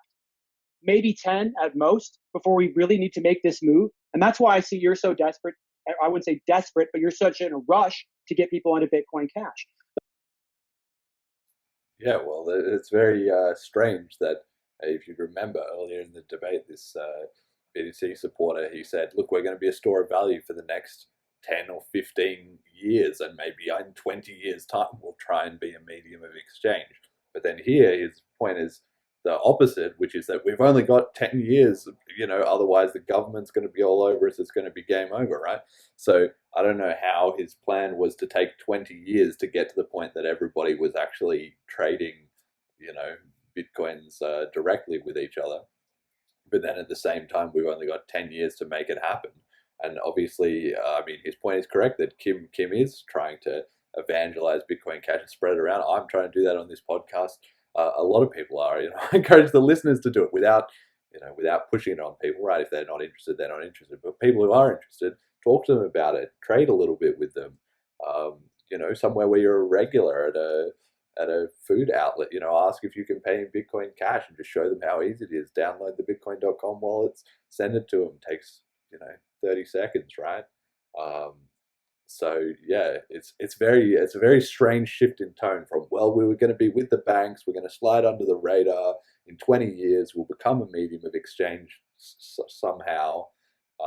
They'll fix their fee problem, which they can't fix now. They'll fix it then. But then here we are now with it's urgent and everybody needs to be using it today. I don't think anybody disagrees with that, but with Bitcoin Cash, you can use it today. That's the whole point. With Bitcoin, nobody's using it today. Well, very limited people are using it, and as Kim said before, it's increasingly institutions and stuff. People are not on the street, buying a $5 sandwich when it will cost them $15 or $20. But in 10 years, you're essentially saying, let's move the entire planet onto Bitcoin Cash within the next 10 to 15 years. You're going to 100x the Bitcoin blockchain. You think a phone is going to be able to store like 50 terabytes of information? I just don't see that happening in the next 10 years. Moore's law would never be able to keep up with that rate of improvement. I just don't see it happening. But, obviously we're going to agree to disagree. I think that, we kind of come to the conclusion of the conversation. I saw Jimmy left. I wish he would have stayed and had the conversation. But if you want to say one last point, because James, go ahead. Yeah, I would really like to say one last point, if I may, and then I will stay and listen because I like listening to you guys, okay? My last point that I like to make is just for a moment, cut me some slack. I'm not here to sell a scam. I'm not here to promote something that isn't working. I'm not here to undermine Bitcoin. Bitcoin is in a very good position, and you guys have done an awesome job, and I have absolutely no problems with you. The only thing that I see that is not fair is this name calling me a liar, calling me a scammer, saying that I've been bought when in fact I don't even own a single BCH. It's just ridiculous how tribal things have become and how aggressive things have become. I think we are all in the same boat. We all want crypto to succeed. It's okay to have competition because competition means more innovation. It's going to further Bitcoin as well. If others have great ideas and execute on them and grow some market share, and then you guys see, maybe we change something a little bit here, a little bit there. It's a good thing. It's not a negative thing. And I would really like us all to come back to a space where we can be friends. Like, I'm not your enemy. Kim, I'm going to let you go ahead, James. Kim, I just want to say thank you. I have points I could say to that, but it's been enough for me for today. James, did you want to say something? So yeah, shout out to Kim. He's been pretty patient with getting sort of constantly interrupted, and then sort of a bit of an outburst and attacked and so on and so forth. And he is a very reasonable and a very conciliatory guy. He is trying to keep everybody productive and on the same page. So kudos to him to holding up to that, and also for the most part, the host of this as well was to definitely trying to maintain a civil discussion with an unruly audience. Yeah, first off, Kim, nice to meet you. First time we've ever spoken. I want to say that I actually admire what I see in you as really intense practicality. It seems like we are co-belligerents in a fight that it seems the destination we have is shared. It seems that we see two different ways of getting there. And this is just technology, right? And you seem to have adopted a different approach to technology than I currently hold, for instance. And I have a couple very practical questions. So what I hear you saying when you're talking about Bitcoin Cash being good because of the big block size, to me, it almost seems to me that is somewhat irrelevant whether it's better or not, because it seems to me almost like if you were telling me there's a better peer-to-peer file sharing protocol than BitTorrent. And I would say to you, yeah, but BitTorrent is where the consensus is. There's already all this content shared on BitTorrent. And I kind of feel like the Bitcoin network, the main Bitcoin network, de facto is like that BitTorrent network. And in other words, it's whether it's the best or not, it's where the consensus is. And just practically, how would you even go about pulling the consensus off of Bitcoin to Bitcoin Cash? That's the first question. And second question, it seems like you've had a bad experience with Lightning, but I've been seeing tons of innovation in Lightning and much improvements in Lightning. And I see that Bitcoin is a layer, I call it a layer 7 protocol because it's on the layer 7 of the OSI stack. It's networking for money and it's slow, but that's fine. The block size is not a problem because we can and should build layers on it like we've been doing for 30 years, which is like Lightning. For instance, we have a bot in one of the groups that we're in Telegram associated with one of the Clubhouse rooms, and we have a Lightning bot in there. And we've been sending each other Lightning payments and even doing crowdfunding, like today. In other words, I feel like the infrastructure is being built, and it just seems to me out of left field that it would be like, let's go do something else and start. Yeah. All right. Let me answer your first question. The first question is, can you hear me? Sorry, I'm getting a call. Yep.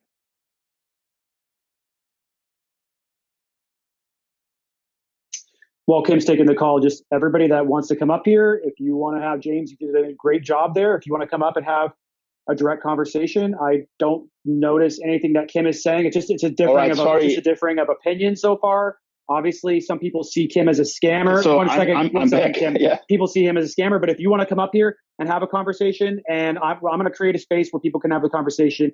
I know so many people already messaging me, telling me to fuck off for this already. So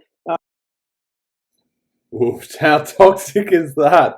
Man, that just really shows you, like, wow. I mean, this has been a pretty reasonable discussion, especially on Kim's part, right, this whole time. And yet he's just, the moderator just getting flooded with the groupthink that doesn't want to hear any arguments or have any debates. So, I mean, really, when it comes down to it, investing in a cryptocurrency is investing in a community. So, hopefully for my listeners, you can take that as an indication of who you would be investing alongside if you're into if you're getting into Bitcoin. And yeah, hopefully for the Bitcoin Cash community, obviously we can set a far better example as Kim is doing here. But we're just going to keep going a little bit longer, okay? James, thank you for what you said so far. Kim, did you want to respond? Yeah, so let me respond to the first question, right? You say there's consensus, and right now, of course, Bitcoin is dominating the crypto space, and we all acknowledge that, right? No question about it. But it's less than 4% of internet users that are even into crypto at this point. It means there's still a 96% market that has to be captured, right? So we are early in the game. Crypto is still in its infancy.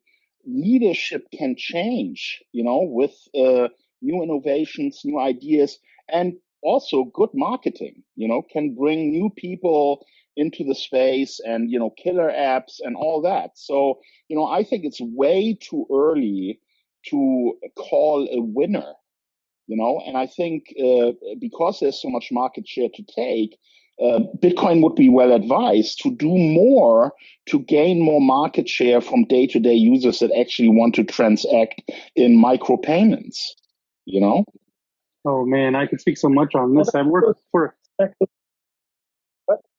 Lightning. Isn't Lightning going to do that? That's what it is doing. It is doing that. Like, did you know right now in the United States, you can buy anything you want at any website you want using Lightning, as long as that website accepts Visa, because of a Visa partnership. I mean, it's already happening. People can use that, and it works great. It works amazing. I work for a company right now that lets people play video games like Counter-Strike and put as little as like 5 cents up into a pot and then compete and then get if it's 25 cents in the pot, they get that when they're done. And we built a wallet for gamers. It's great. You have gamer tags. You can tip people on Discord. You can tip people on Telegram. It all goes to the same account. It's super seamless, super easy to use. There's no fees, no setup, all that stuff. And gamers are using it and they love it, and they have and it works, and it scales a million times better than Bitcoin Cash. And it's at its best time. Even if you did have a phone that was 20 years more advanced than today's phones, you don't need that for Lightning. You can do it on today's phones with today's tech in a way that actually, and you don't. Yeah, I mean, I agree with you. Gaming is a great part of the puzzle. And just to give you some unreleased information, Bitcoin Cash has developed a gaming ecosystem that is going to be implemented with a couple of big publishers, where gamers can trade the loot that they earn inside the games, and they can use QR codes or links to exchange these items. And of course, we also see gaming as a major part to bring more and more people to crypto. The thing is, like, why the toxicity? Why does it have to be a battle to the death? Why can't we see, who is doing better, and why can't we be friendly competitors instead of, fighting each other? Yep. All right. Well, this is an interesting point by Kim, and here's where I might have slightly a different take to him on that. I mean, I agree that there's no need to be, have so much sort of animosity or toxicity. That obviously doesn't help. And like as seen in this debate with people screaming and shouting and whatever, that really does not, help anybody. But on the other hand, it is somewhat the destiny, I feel, of Bitcoin and Bitcoin Cash to be in a fight for survival against each other, because they share the SHA-256 hashing algorithm. So it is possible. I mean, we've seen in the past few years that both those coins and also Bitcoin SV have coexisted to some extent, where the miners have been, willing to portion out their hash power onto different chains, as suits the price, as suits the market conditions, and so on and so forth.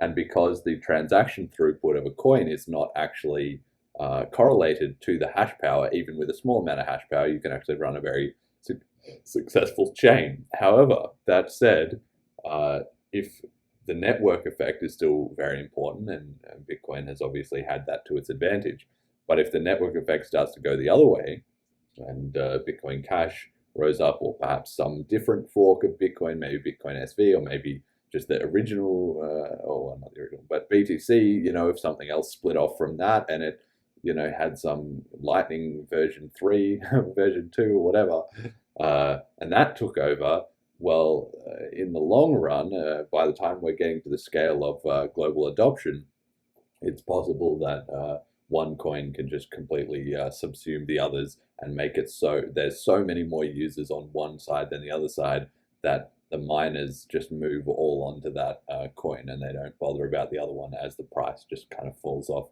into irrelevance. So it's obviously Kim is advocating let's not be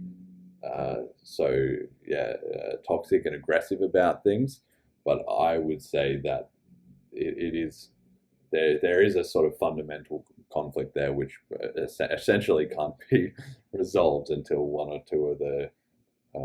the coins sort of fades into irrelevance.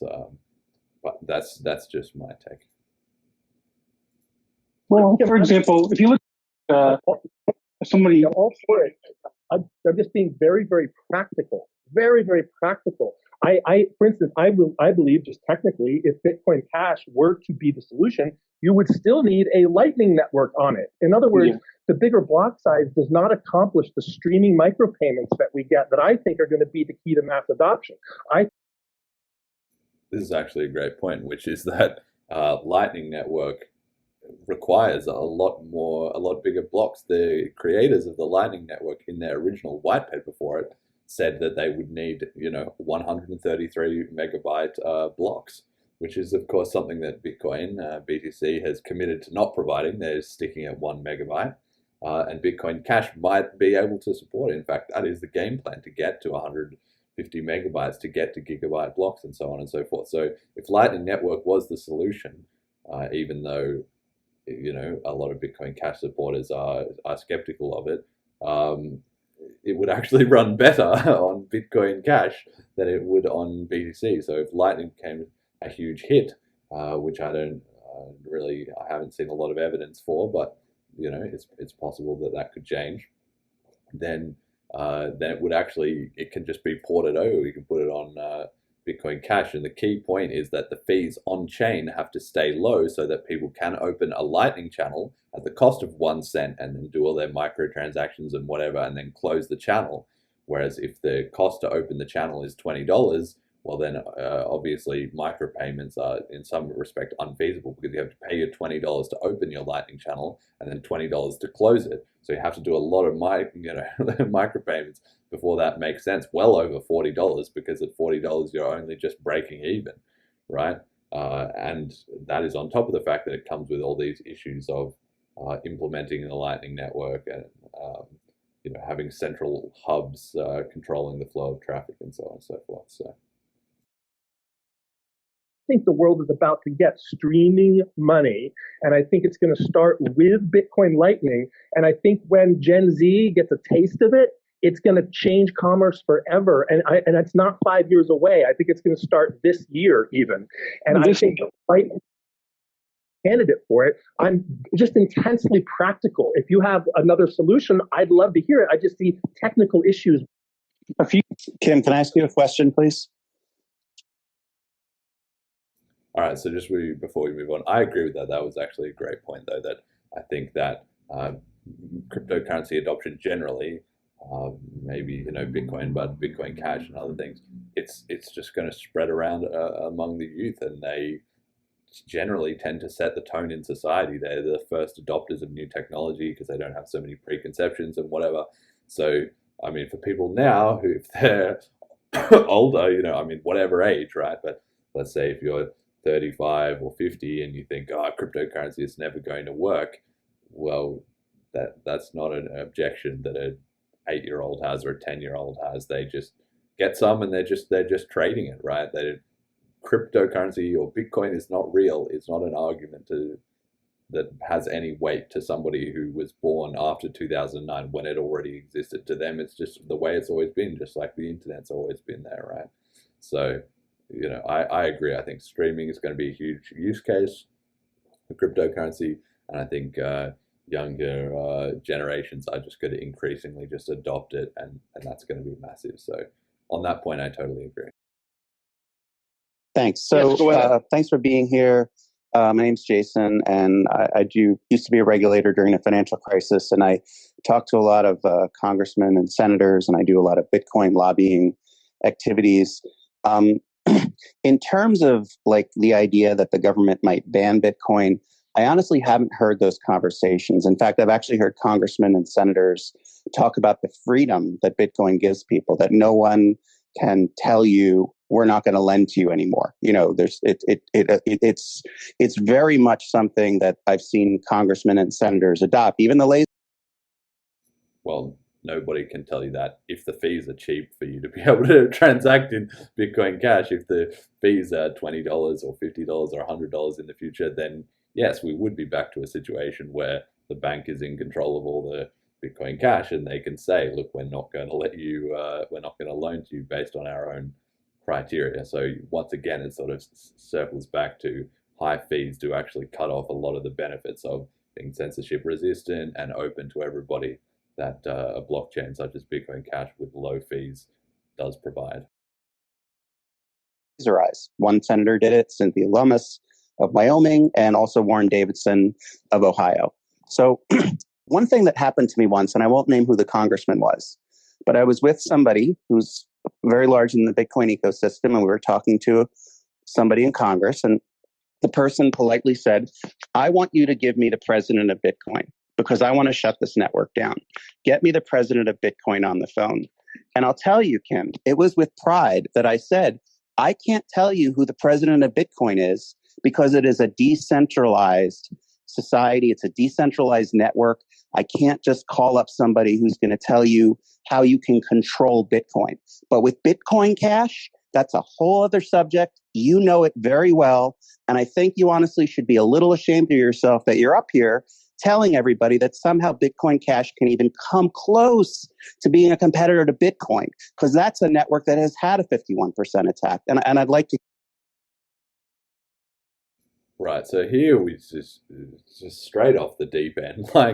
It's a good point that obviously the whole point of cryptocurrency is there is no president, there is no CEO, there is no corporation, there is no one individual who's in control of it. The network is spread out, and that's what's made it resistant to government interference. Great point.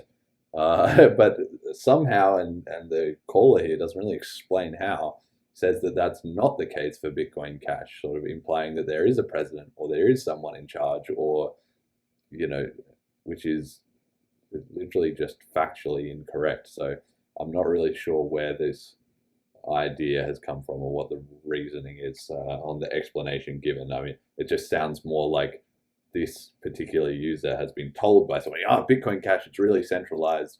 One person is in control of it. Like, I don't know, maybe Kim Dotcom or maybe Roger Ver is often targeted in this way when he has no more or less influence than anybody else in this. He's known in the community, so he has his ideas, but he's not the president of Bitcoin Cash. So nobody's the president. Nobody is the CEO, right? So just a very bizarre angle to take here. In fact, if anything, the Bitcoin Cash is more decentralized than any other because it has 6 different node implementations rather than just the one in Bitcoin, which is the central point of failure.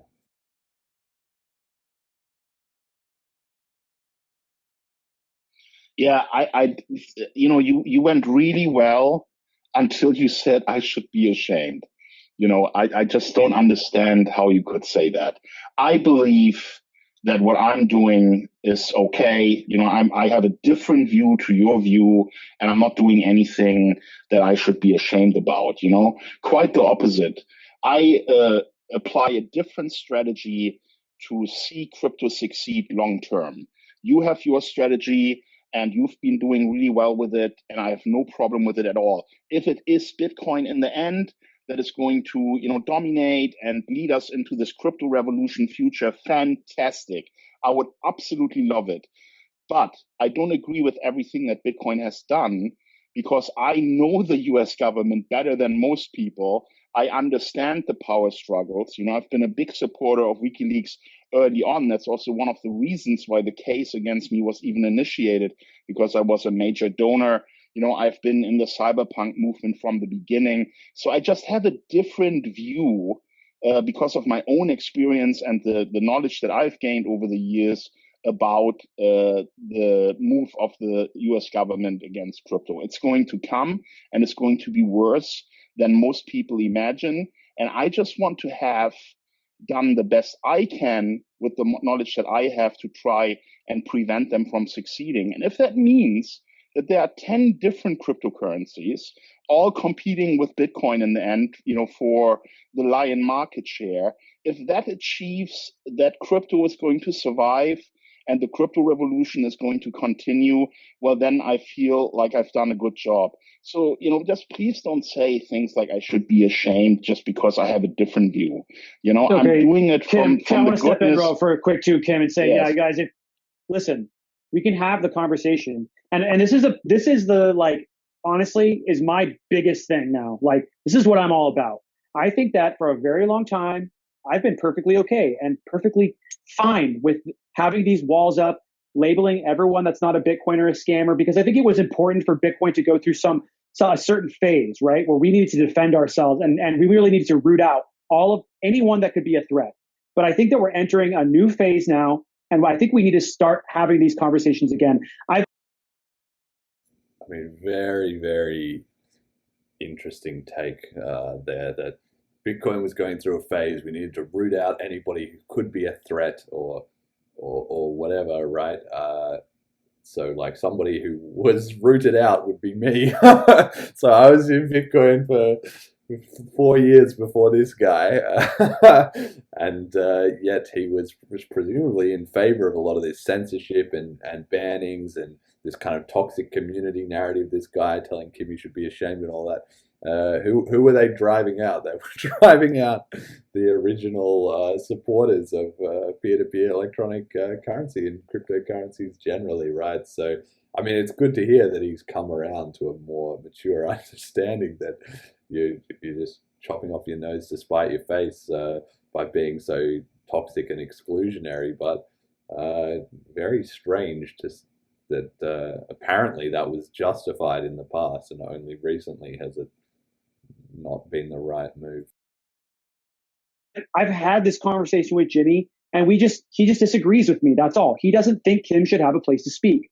And maybe he's right. But I think, in my opinion, it's time to at least give it a chance, like lower the fucking shield a little bit, lower the armor just a little bit, and have the conversation. And I think we need to have the conversation without calling each other names. Like, it's so easy to drop to that level. And Jason, I get why, you feel that way towards Kim, but I think it's so important, if we're going to have these conversations, to not use name calling. We don't need to stoop to that level. It's not necessary anymore. And I think we can have a great dialogue. But Kim, you can finish your point, and then I want to see if JC or Brad want to jump in here, or Shannon.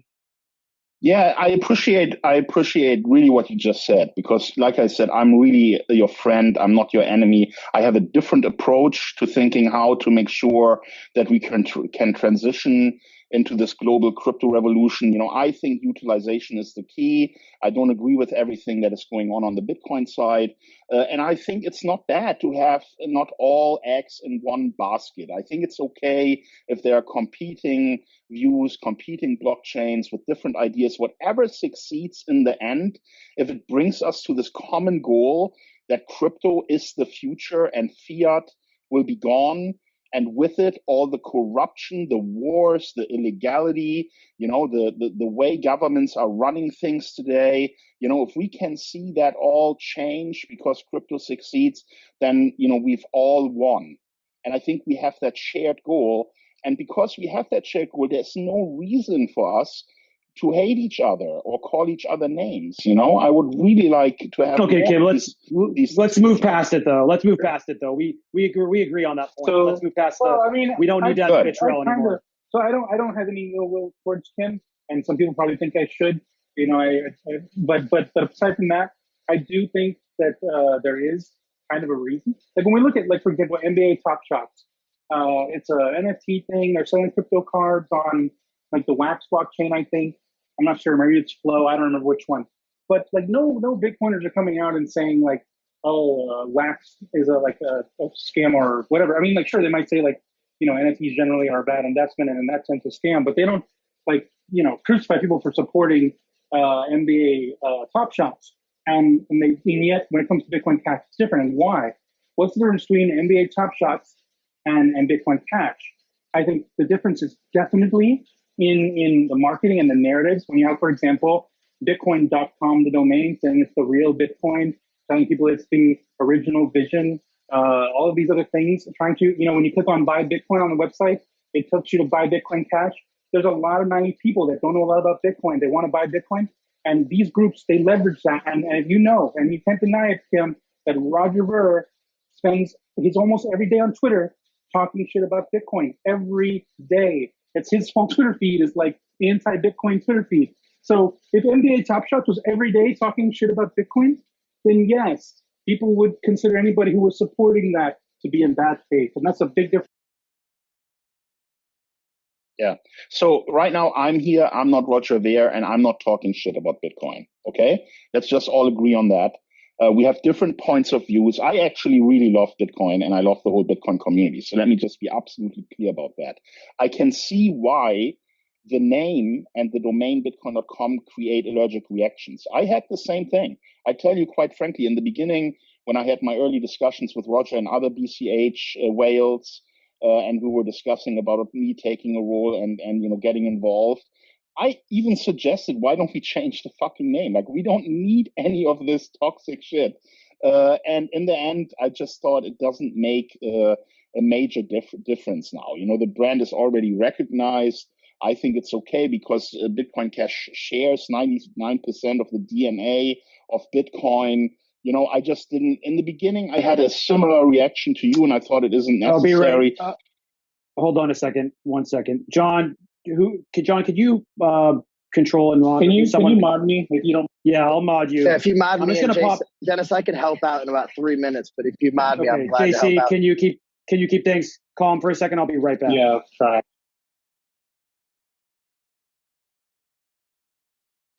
So go ahead. If I can, yeah. So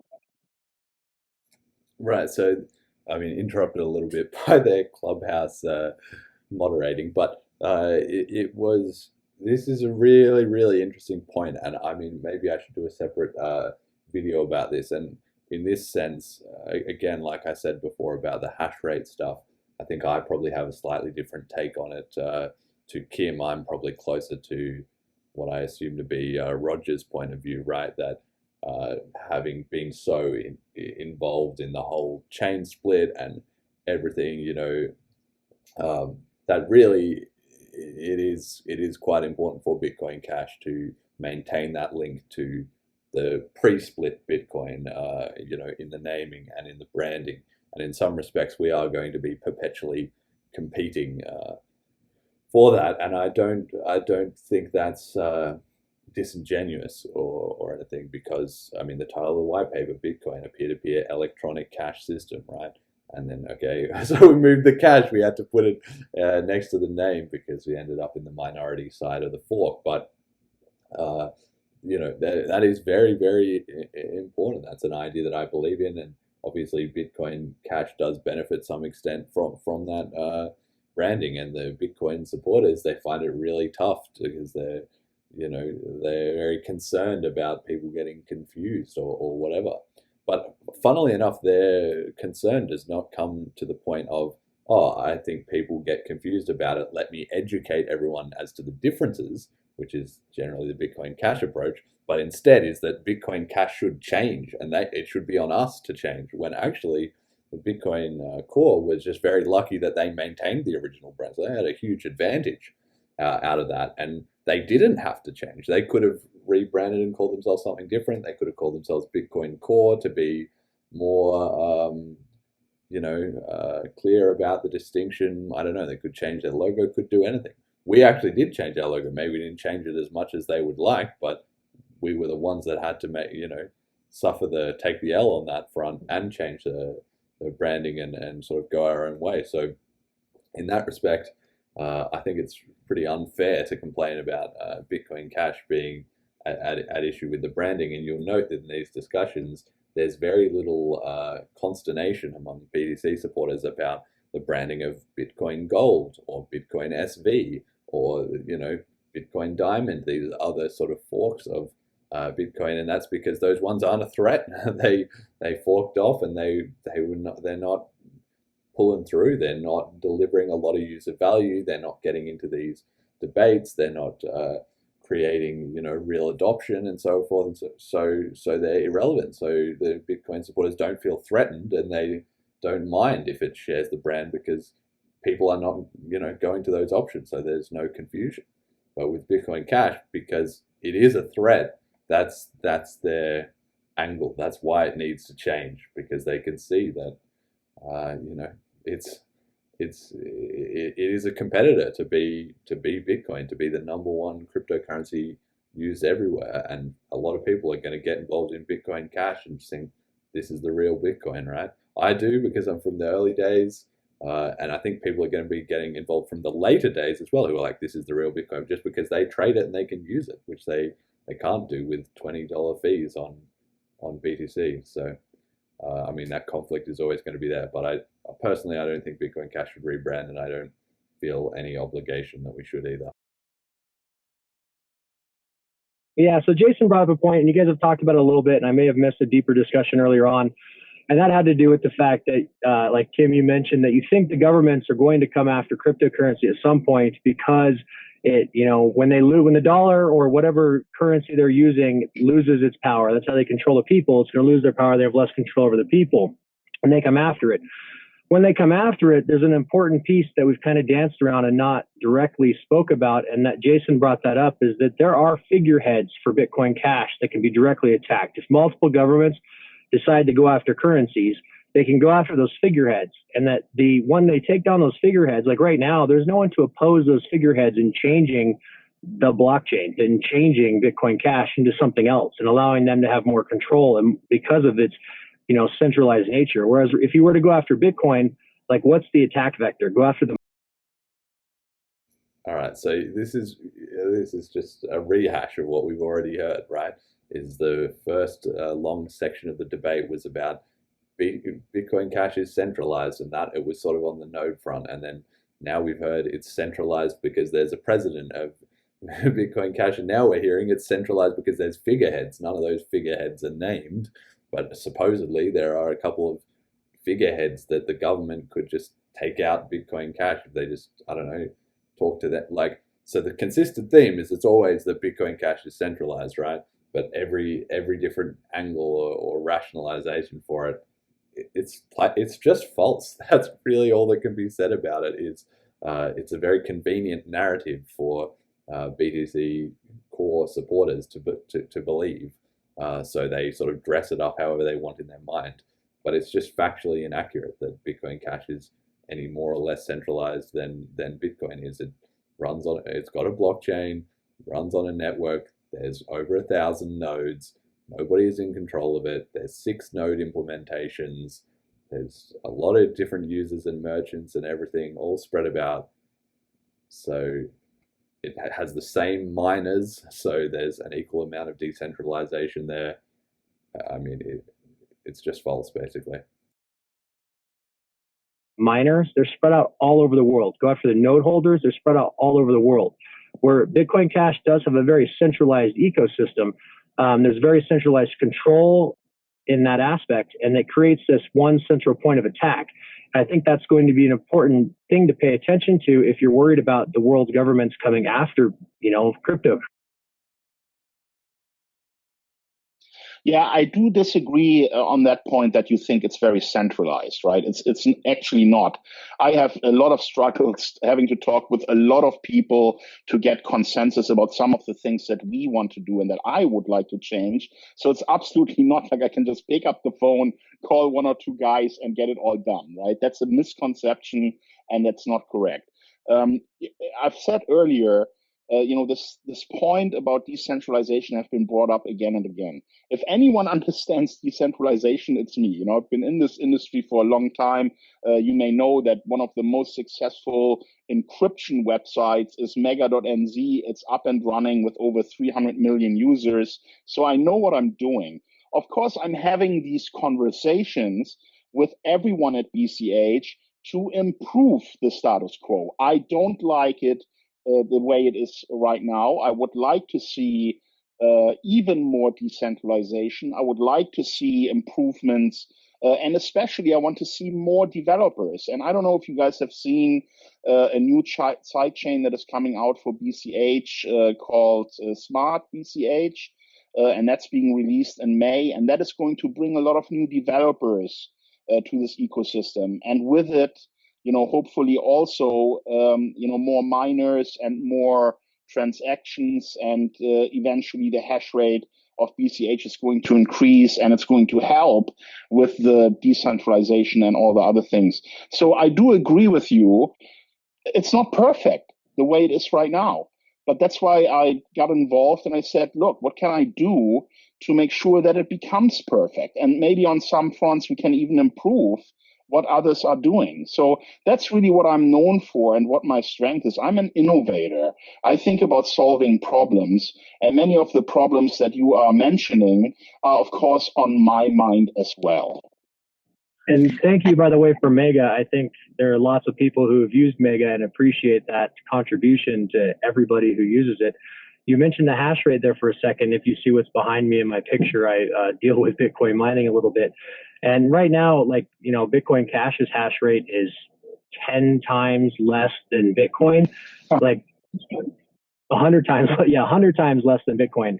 Like, what would they do if all of a sudden, the miners just decided, we're sick of this, we're going to waste a few hours of electricity and end Bitcoin Cash? Like, that could happen. Yeah, well, the good thing is that there are a couple of really big miners that are very friendly to BCH, and they would come to the rescue. They have done that before. These attempts were made before. And so with that hash power that we can instantly activate when we need it, there is not really a risk of that kind of attack being successful. Oh, there definitely is. I don't understand, Kim. I mean, this is the weird. No, I can assure you that what I'm telling you is the truth based on my knowledge. JC and John, gentlemen, I think it's time we shut this room down. It's gone on. This was supposed to be an Ethereum topic. We can continue this in another room. That's more than okay. But this is the point of Cafe Bitcoin is not to go into the ins and outs of Bitcoin Cash. All right, let's do that. Kim, you want to join? All right, guys, I appreciate the conversation that we had, and I wish you all the best. And Kim, I hope you know that I'm not against it. It was great that you were here. Thank you so much. We're all fighting the same fight here, and we'll see what the solution is as time goes by. So thank you, everybody. I apologize. I didn't mean anything out of line when I said that. I just was. No problem. It's all good. We're all here with the same common goal, and I appreciate you all. And have a good day. Take care, everybody.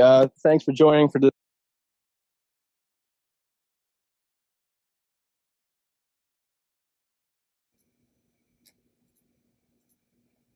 Right, well, that might actually be it. I might skip forward. There's still 5 or 6 minutes of the video left, so I'll just check to make sure that that was the end. But there you go. So, and then obviously, so they had this conversation.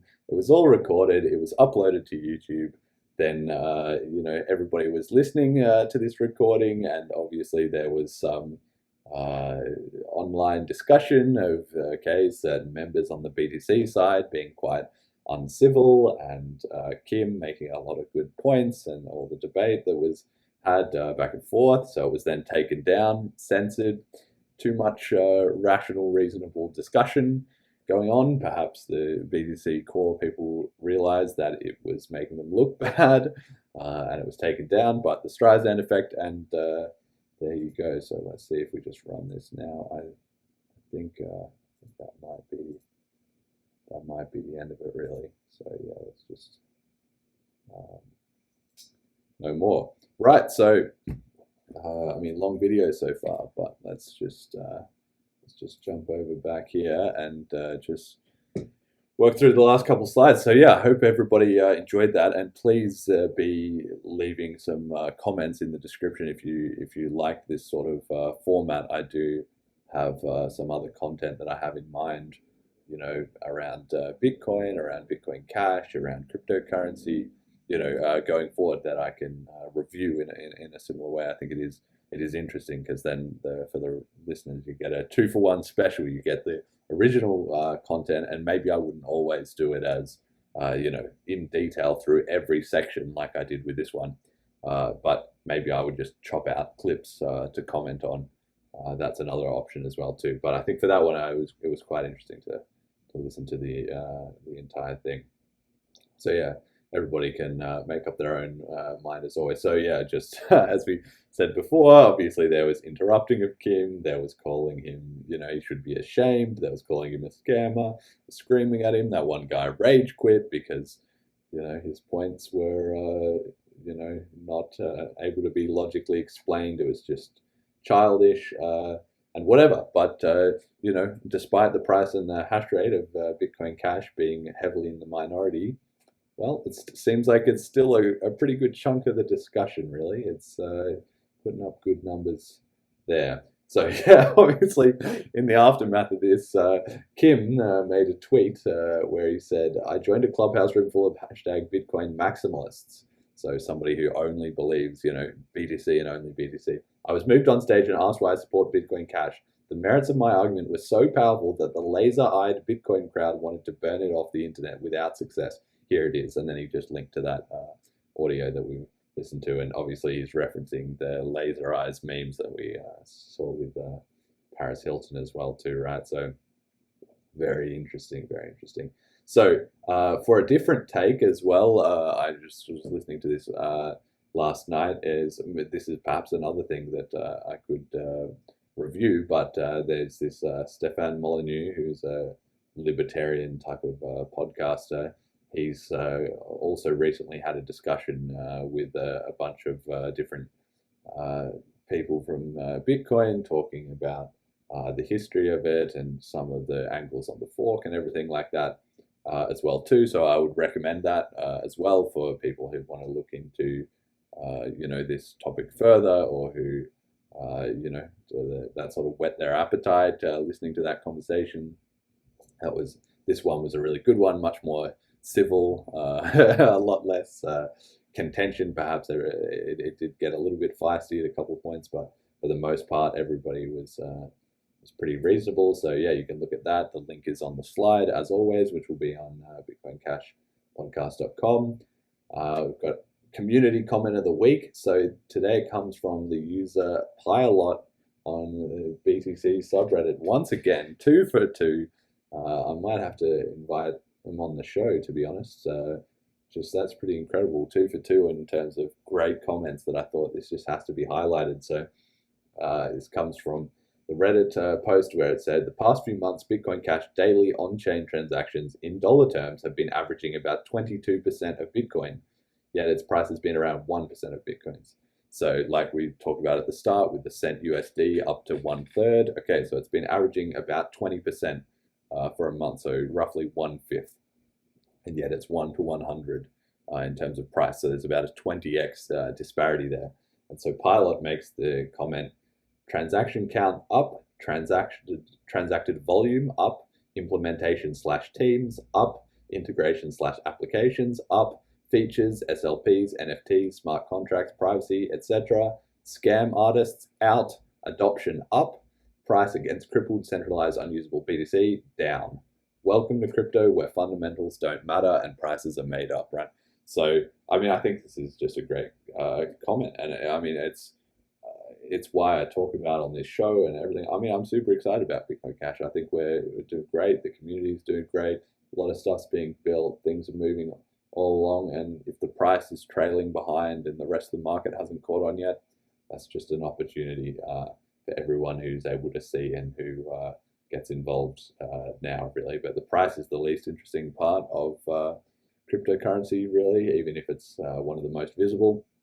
And yeah, you know, I'm not stressed out about the price, but it's just a good point by Pilot that, yeah, there is honestly so much good news for Bitcoin Cash. And so then we just have meme of the week. It comes from 1BCH 1MUSD, great name. And it sort of links to the theme of this episode with the debate between BTC and BCH. And it's a picture of the Trojan horse, which is labeled BTC, getting wheeled into Troy with the Greeks inside, and on the outside it has the people dragging it in. It's got the little symbols of Visa and MasterCard. So Visa and MasterCard bringing in the Trojan horse of BTC, and inside the Trojan horse you can see the little soldiers, and that's labeled BCH, right? And I think that's very true. Like, with all this discussion and me talking about, okay, BTC versus BCH and the whole debate and how they're in this conflict and everything like that, at the end of the day, you know, I hope BTC succeeds, and I think it is succeeding after a sentence in its own way, in that it's introducing more people to cryptocurrency, and it's obviously advertising the brand of Bitcoin, and as the price gets higher, more institutional people are getting on board, more merchants are getting comfortable with the idea, or more, you know, regulation is being you know, determined that could then, you know, be easily transferred around to other cryptocurrencies, so it's not going to have as much legal uncertainty, right? So in a lot of respects, BTC is leading the charge for cryptocurrency, and that is the benefit of all cryptos, to Bitcoin Cash and every other crypto. So in that sense, I'm not, if Bitcoin is succeeding, that's great news for Bitcoin Cash, and great news for every cryptocurrency, really. And by the time, you know, Bitcoin Cash just comes up in a surge of real adoption, it'll be too late, really. So that's the end of the show. Super long episode today. This will be the longest episode, nearly 2 hours and 20 minutes. But I hope everybody enjoyed that. Again, let me know in the feedback, the comment section, you know, whether you enjoyed this, you want to hear more of it or less of it, or it would have been better if I just cut out a couple of clips and discussed about them, or whatever. The slides and resources are at www.bitcoincashpodcast.com. The RSS feed and the audio is on Apple Podcasts, Google Podcasts, Spotify, and Stitcher. I did try with my mate. I was trying to show him my podcast this week. Shout out to Will. And and we couldn't find it on the Apple Podcast. I have found it before, but it didn't come up in his search results. Maybe we didn't search the Bitcoin Cash podcast like in its entirely specifically to find it. But anyway, hopefully people can find it, and hopefully as it gets more popular, it will move up the rankings, you know, amid the 1,000 other podcasts about Bitcoin and cryptocurrencies. Donations welcome as always. You know, just scan the QR code. Thank you to all the donors from the previous episode, as ever. And yeah, should be back, you know, soon with another episode. I'll get a guest for that one. I don't want to have too many solo episodes. Always good to mix in the guests. People have been really enjoying that. So yeah, that's it. Happy Easter, everybody. And until next time. He pulled out his laptop and bring up the site, looked at me and said, this will change your whole life. Then he started explaining the basics to me. The miners make money by taking the fee every time a transaction is made and complete, and they work every minute and day of the week. A guy named Satoshi created this all. He's the mastermind of it, the brain and the balls. There's a lot more to say, but before I begin, just tell me right now if you're out or you're in.